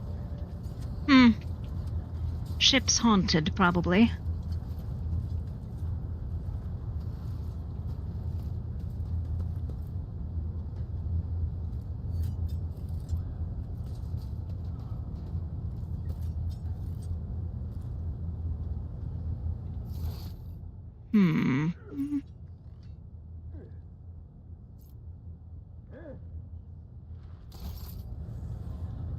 That was an odd ambient sound.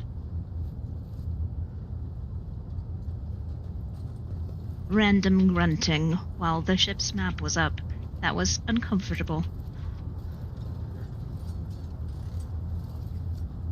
And if you've just dropped in, hello, it's good to see you. As you can see, I am a little bit lost, but I'm also taking care of all the wonderful little companion conversations before I go into my first mission.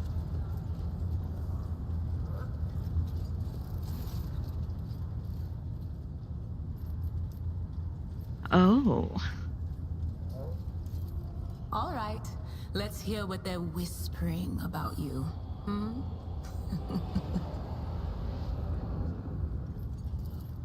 Seek not on firm ground, but in a golden hall suspended in the void. There waits a child without kin, but with a name blind to truth. She draws the brush across the canvas and does not notice that her palette is full not of paint, but of blood. And with each smear, this well does not deplete, but fills and fills up to the brim. One thing is clear. When this vessel overflows, none will remain unstained. Oh, that's not ominous at all, isn't it? Among the blind men and false prophets, a red-robed sage seeks the answer to a question. He does not know that it is not the answer he must seek, but the question that will draw everything into focus. Will you help him, rogue trader? But mark that sometimes ignorance is sweeter than oblivion. So, a red-robed sage. She's probably talking about the Inquisitor. Or perhaps a tech priest. We'll see. A chained hound chases after glimmers of the aurora, but sparks in the scent of oil confound his nose. A chain trails after him. What will happen if you pick it up? Will you become his mistress? Or merely another beast in the pack of his true lord? The glow of dawn bursts forth from its prison. Dungeon walls cannot contain the dark essence wallowing in the dust. A naive cub pushes his nose into a familiar hand, one that holds death in twisted glass. Cherish it or cast it off as a burden. The sword of change has already been raised. What is one more life to it? I'm sorry, Lord Captain. The voices are going wild. I can't make out a thing. I'll try to rein them in, somehow. But for now...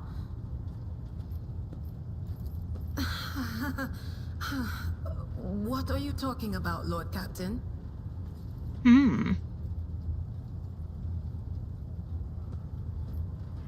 Now, some of these questions do seem a little bit odd because, as a refresher, my character is a sanctioned psyker. But we will see how that affects the dialogue. Look, Lady Theodora couldn't care less if some eggheads measured my brains or not. It's not about the seal on your forehead, get it? It's about what's in your gut. If it's rotten or not. My gut's stronger than the adamantine on this here ship. And my implants are better than the ones they put in you on your Terra. If they weren't, I wouldn't have lived as long as I have. Well, that's interesting. I wonder where she comes from then. Lyra, an outlying world in the Heathen Stars region. In the Coronis Expanse, the deeper you go, the less visible the Astronomicon gets, and the less people know about the Imperium. The arrival of a rogue trader is the best thing that can happen to a world like that. The very best. Oh, interesting. It's an out-of-the-way planetoid between two faint stars. On Lyra, a dozen local tyrants fight over 5 measly continents.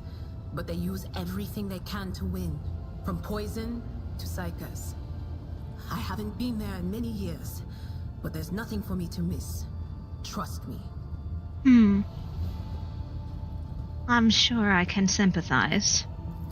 But here on the ship is a different story altogether.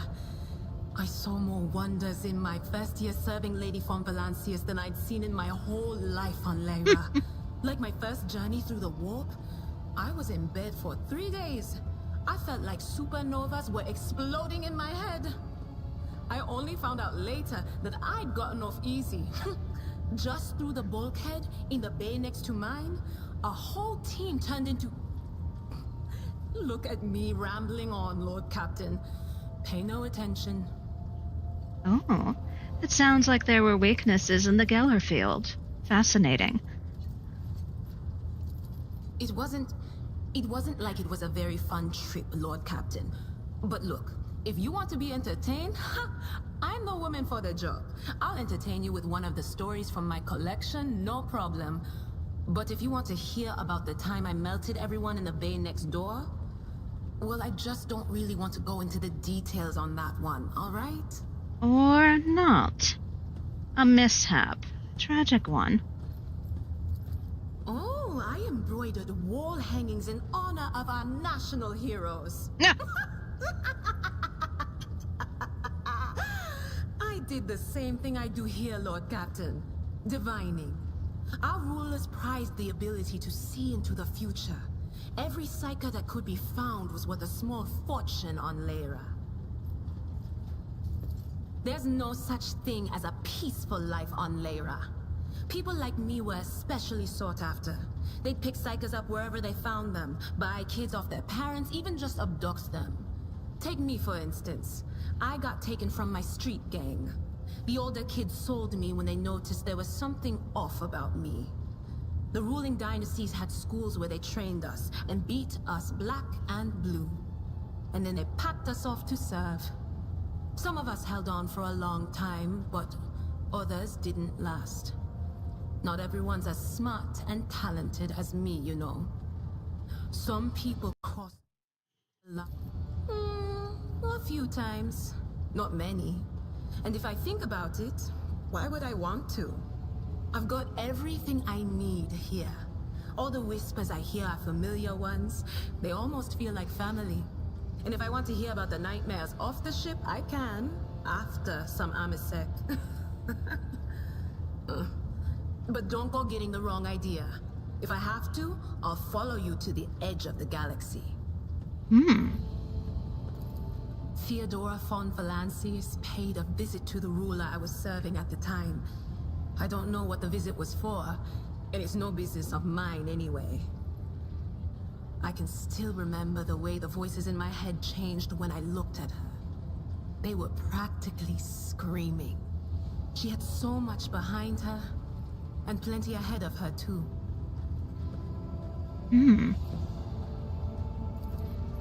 As I gawped at her, all of a sudden I heard a whisper.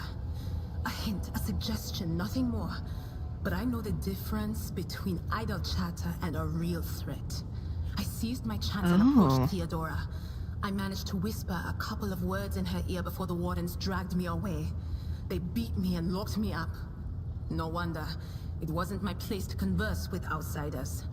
And then Theodora's people came for me. They broke down the wall, butchered the guards. Also, I could tell them my warning in full. So I said the rest, but I didn't want to go back to my old life. And so I entered the service of the von Valancius dynasty. Oh. Well, that was some daring. Good for you. Of course, Lord Captain. The little sister is afflicted with her own set of voices, ones that whisper to her about corruption and heresy. The silly girl doesn't realize that if she wants to find the source, she needs to start by looking in her own head. Of course, always at your service, whenever you need me. Ah, well, she's an interesting character. It'll be interesting to talk with her more.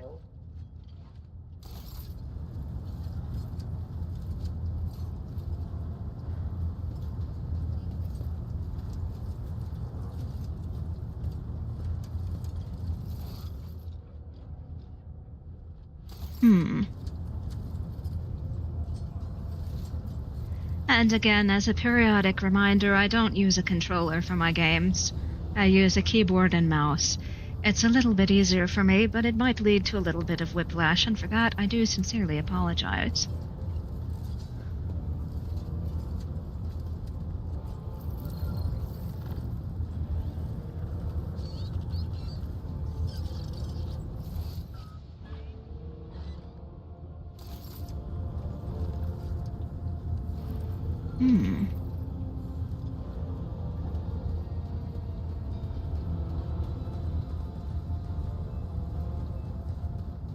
And the sister said that she had a personal favor for me.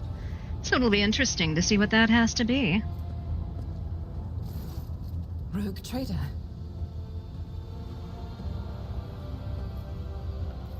I indeed have a request, Rogue Trader. The accursed servants of Chaos who assaulted this ship took the lives of your loyal crew members, and they orphaned many children, including the progeny of the brave officers who defended their posts until the bitter end. I don't know what customary practices there are for cases like this in Von Valancius territory, but in the world I'm familiar with, the children of such brave souls could expect to receive some special consideration. Perhaps the Rogue Trader could meet with the orphans? Oh, so she cares about children, particularly orphans. Makes me wonder if perhaps she was one.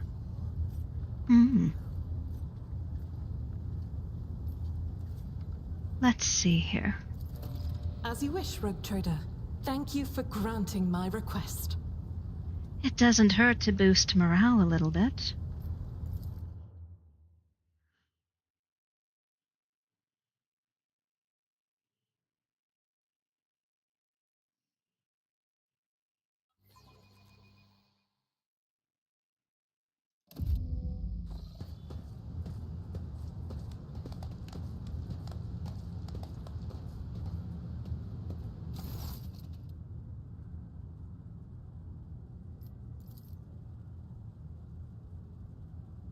Oh.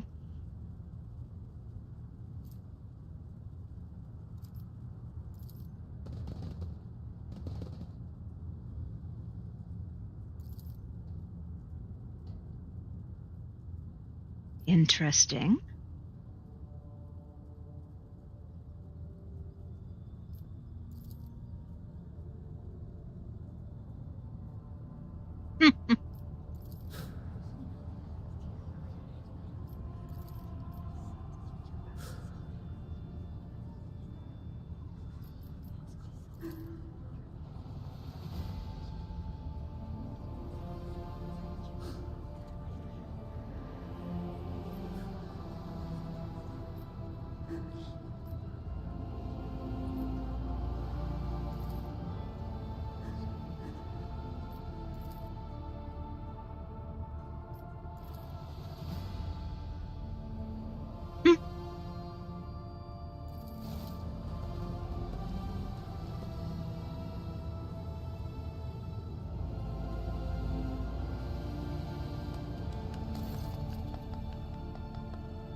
Speaking from experience, it never hurts to do something to boost the morale.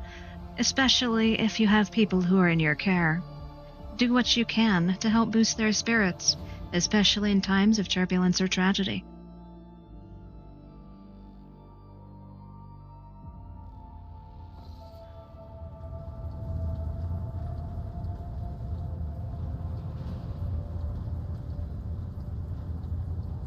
What?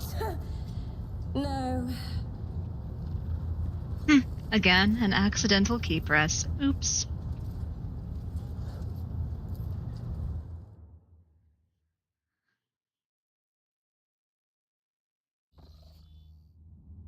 All right.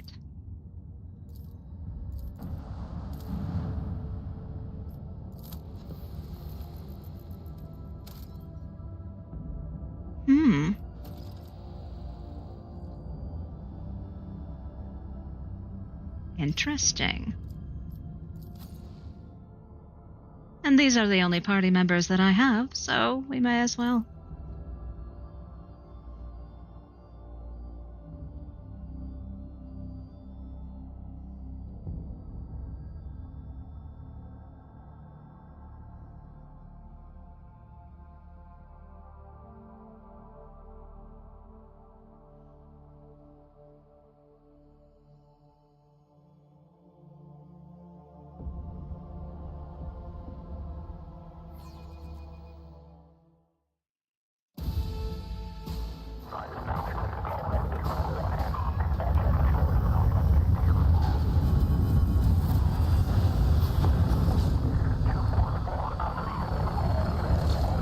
Oh, goodness. Right into the thick of battle.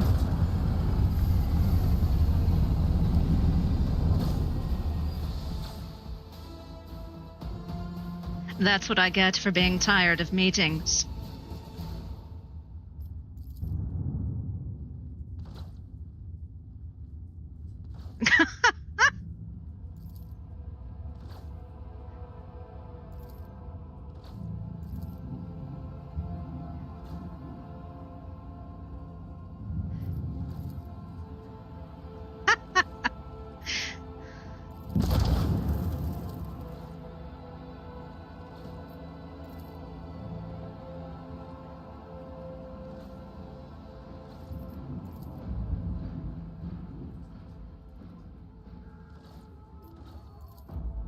Yes, what is going on here?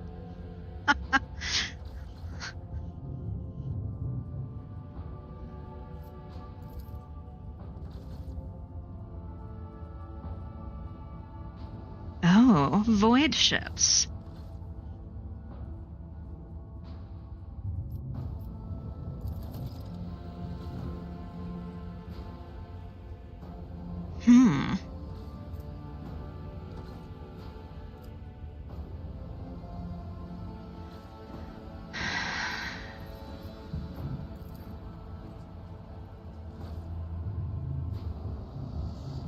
Ill thoughts.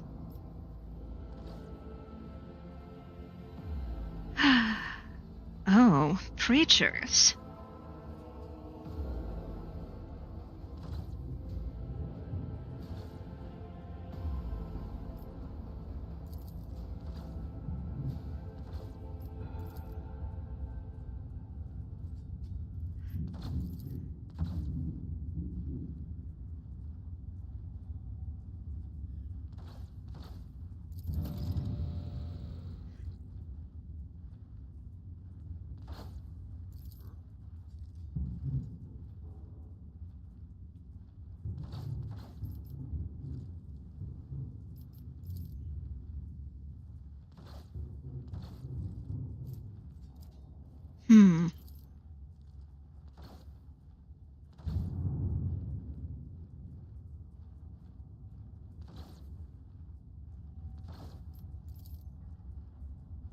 Oh, a tech priest. Fascinating.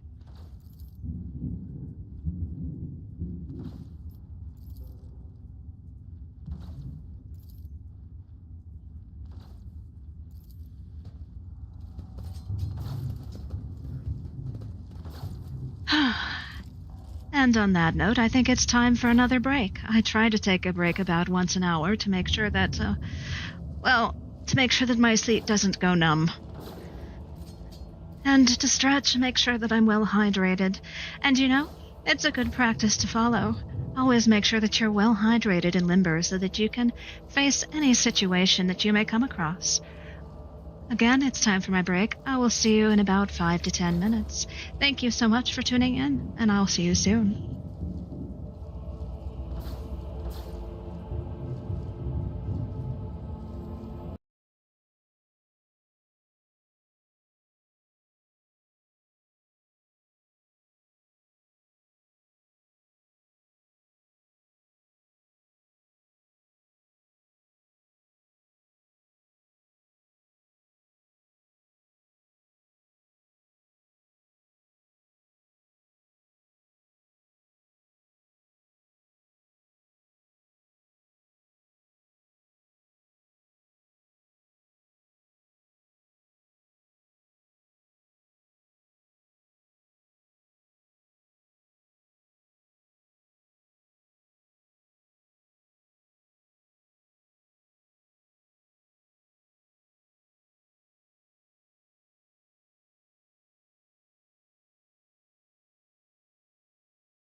All right. Hello, everyone.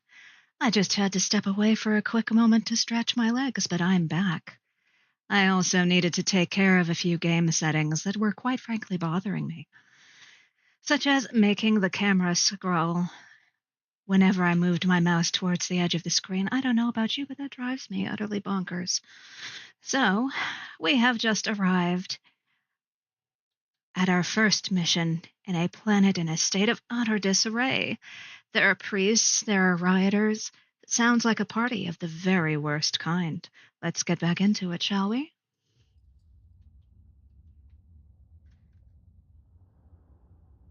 Okay. Well, let's first take a look at our map. We're going to need to go the other way. Unpause. May his light harden our hearts. Another annoyance. Cross them. Oh, lovely. It seems like they want to get the party started.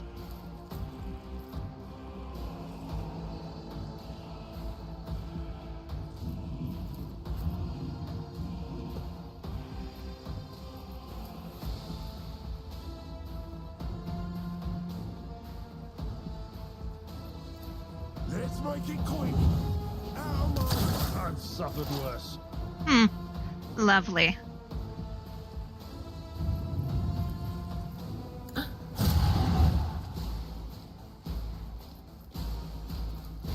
On it. Oh. That's unexpected, and it has tentacles. Oh my. Not this scryer's job. No can do. Anything else? Oh, a screamer of Zinch. Oh, Zinch. That's the noise. That's the noise god, isn't he? That's going to be interesting. Let's get time to slaughter somebody. Cleanses the body. Well, let's get rid of that screamer, shall we? Faith. With a little bit of collateral damage. Oops.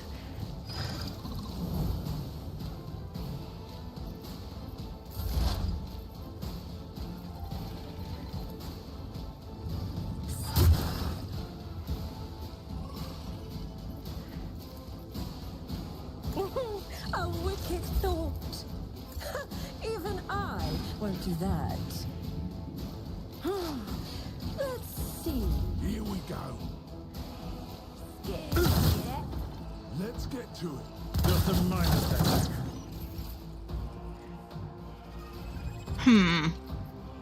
Well, I don't know about you, but I'm going to try and get rid of this screamer that's right in the middle of us. I've seen worse battles than this in my time. That seems like a problem. At your beck and call.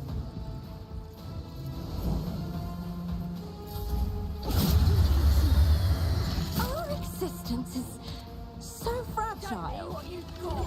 Let's get to it. Let's make it quick. Oh, that was unpleasant. Worse.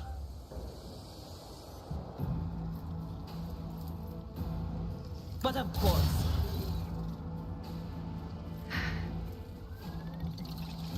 Anything else? Will do. Let's. Hold on.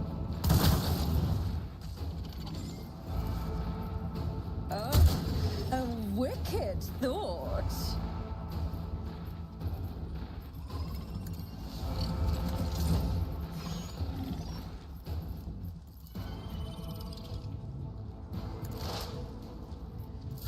Let's get to it. Why did I not foresee this?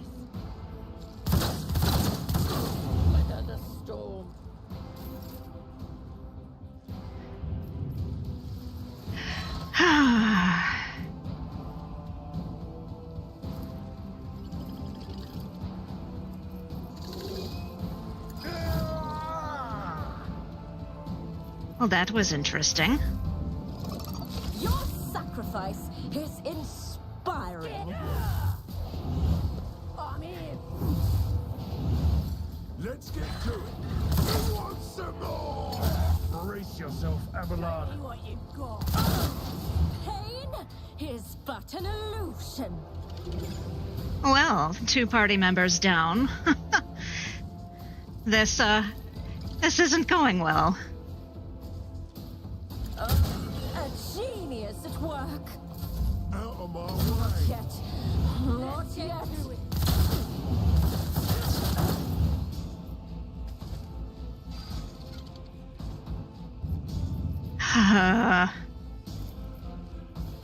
It will be done.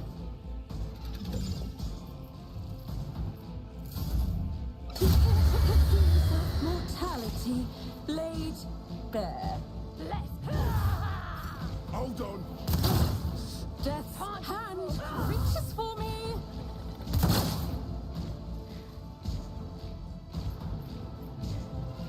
Okay, well.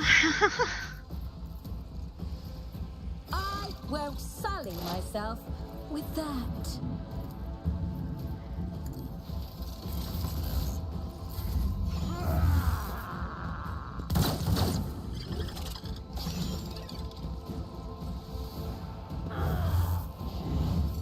Let's get to it. Not yet. Not yet.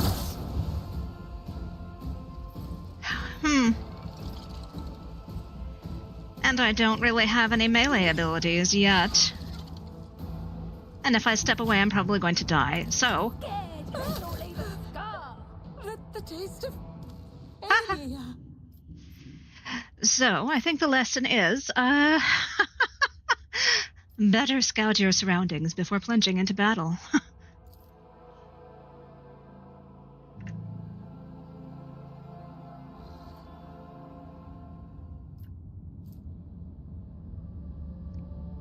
And maybe not immediately use the psyker abilities and summon a minion of siege right into the middle of your party. That was a little bit awkward.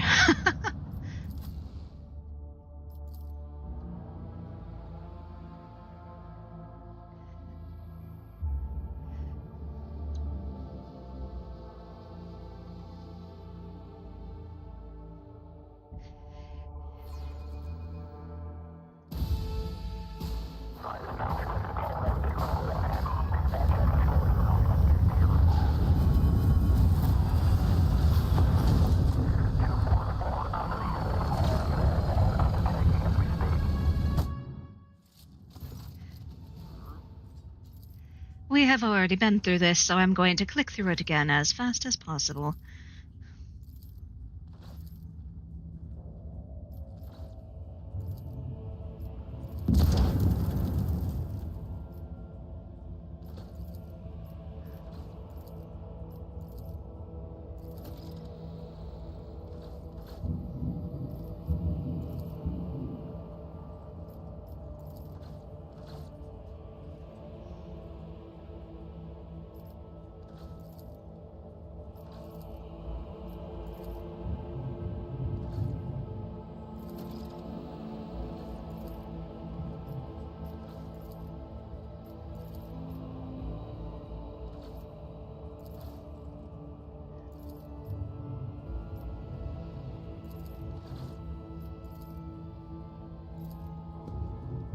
So, the lesson that I learned from that last, failed engagement was to, better check the field of battle before I go plunging right into it. It appears that there are things that I should probably stock up on supplies before I go running headfirst into the enemy.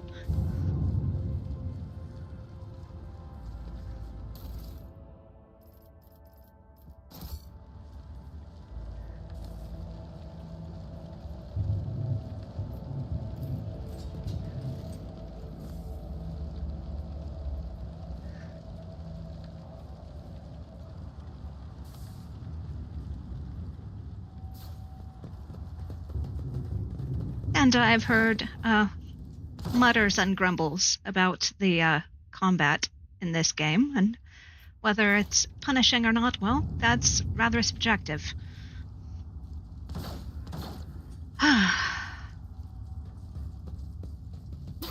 Did you see that? They almost knocked us out of the air.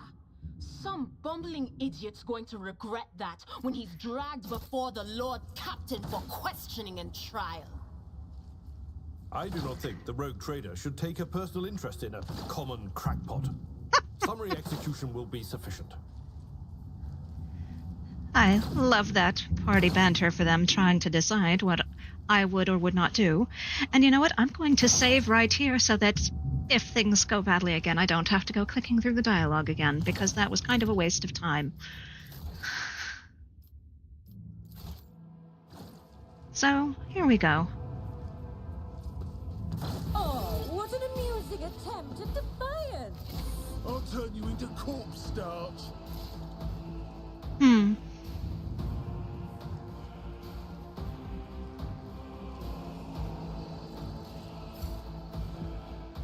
Well, everything is unavailable.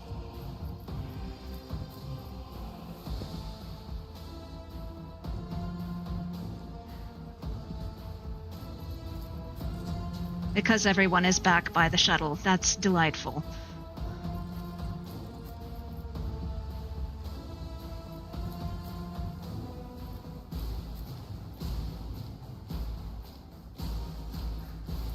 Let's get to it.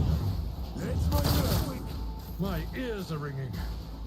Well, one perk to this is that, well, I won't be able to summon a minion of Tzeentch right into the middle of my party like I did before, because that was awkward and a little bit embarrassing.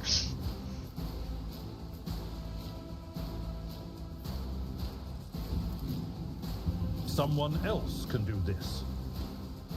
Ah, yes, always remember to move your party member. Always remember to move your party member before you direct them to attack.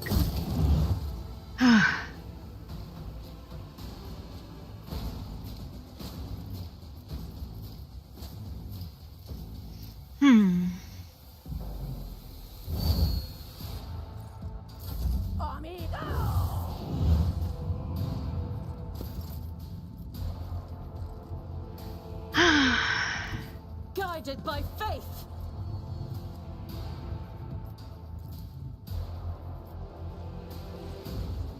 Doubters for the weak. Sadly out of range. Show me what you've got! Onward! Let's get to it.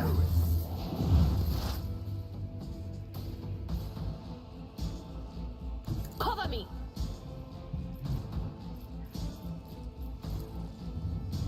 Oh, she's already having problems, so let's use a different ability instead. That is not my destiny. Will do.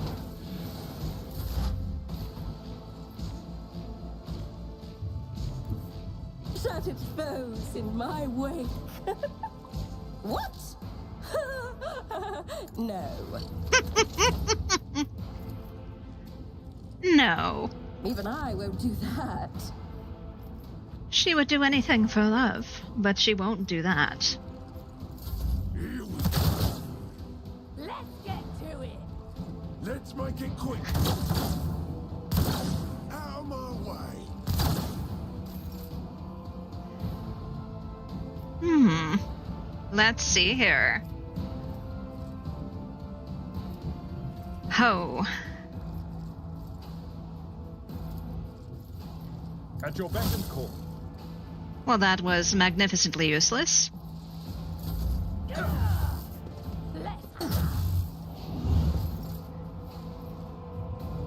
God Emperor, move through me. Be the fire in my heart.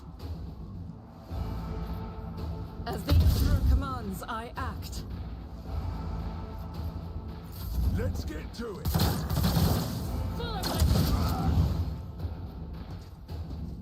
Here we go. Pain and duty go hand in hand. Well, let's see here. What can I do? Anything else? Give her some forewarning. I am incredibly wary because I don't want to summon another creature into my midst. Will do.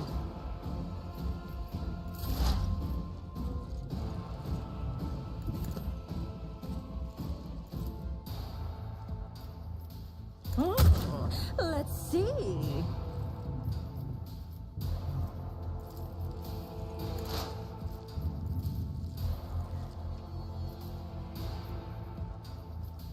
I won't sully myself with that.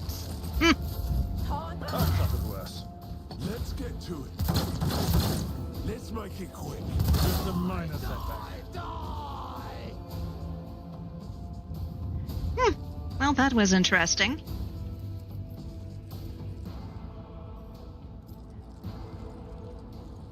Too bad, so sad. It will be done.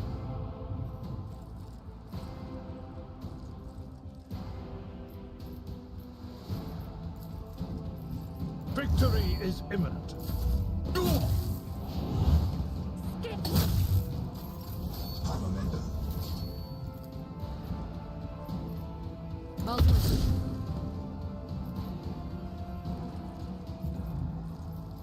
Hold on.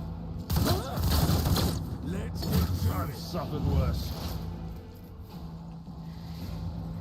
I know what is to come.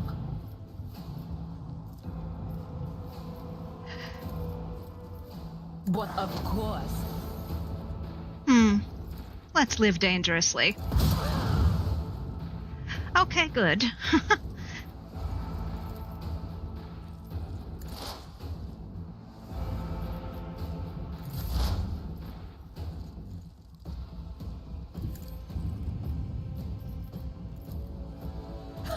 What if?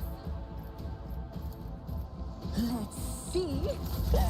Pain and duty go hand in hand. Another star to my collection.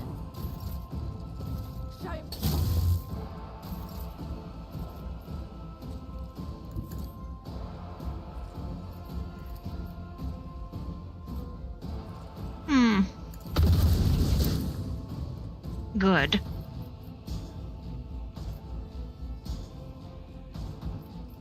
Faith without deeds is worthless. I'll revert to more conservative tactics. And for those of you just joining in, hello. I'm in the middle of this combat, and things are going interestingly. At least I haven't summoned a minion of Tzeentch into the midst of my party like I did the first time.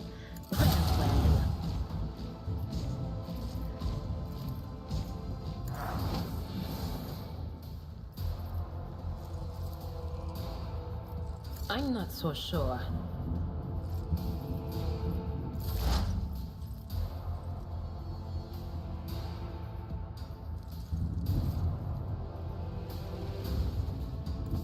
Step by step, I lead. Making sure I'm not hitting anyone with friendly fire. That was disappointing. Schemes within schemes. From every loss, twisted wonders emerge.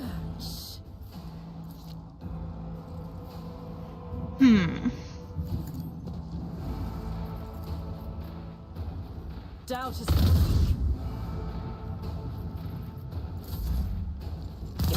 I should have foretold that. Not this Scryer's job. They who discern the future on the battlefield. Be gone. Will do.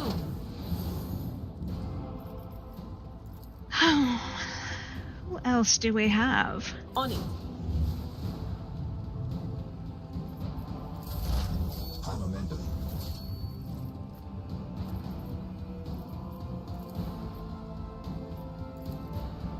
Even I won't do that. War is my news. Let's see. I won't sully myself with that.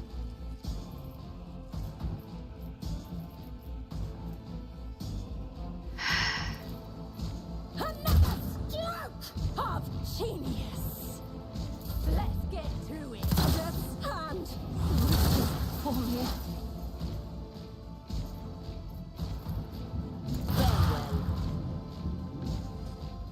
Oh.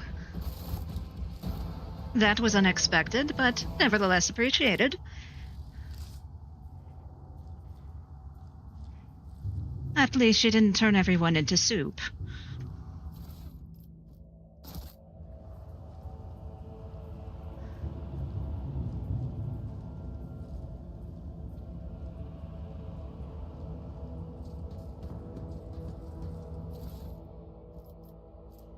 Oh.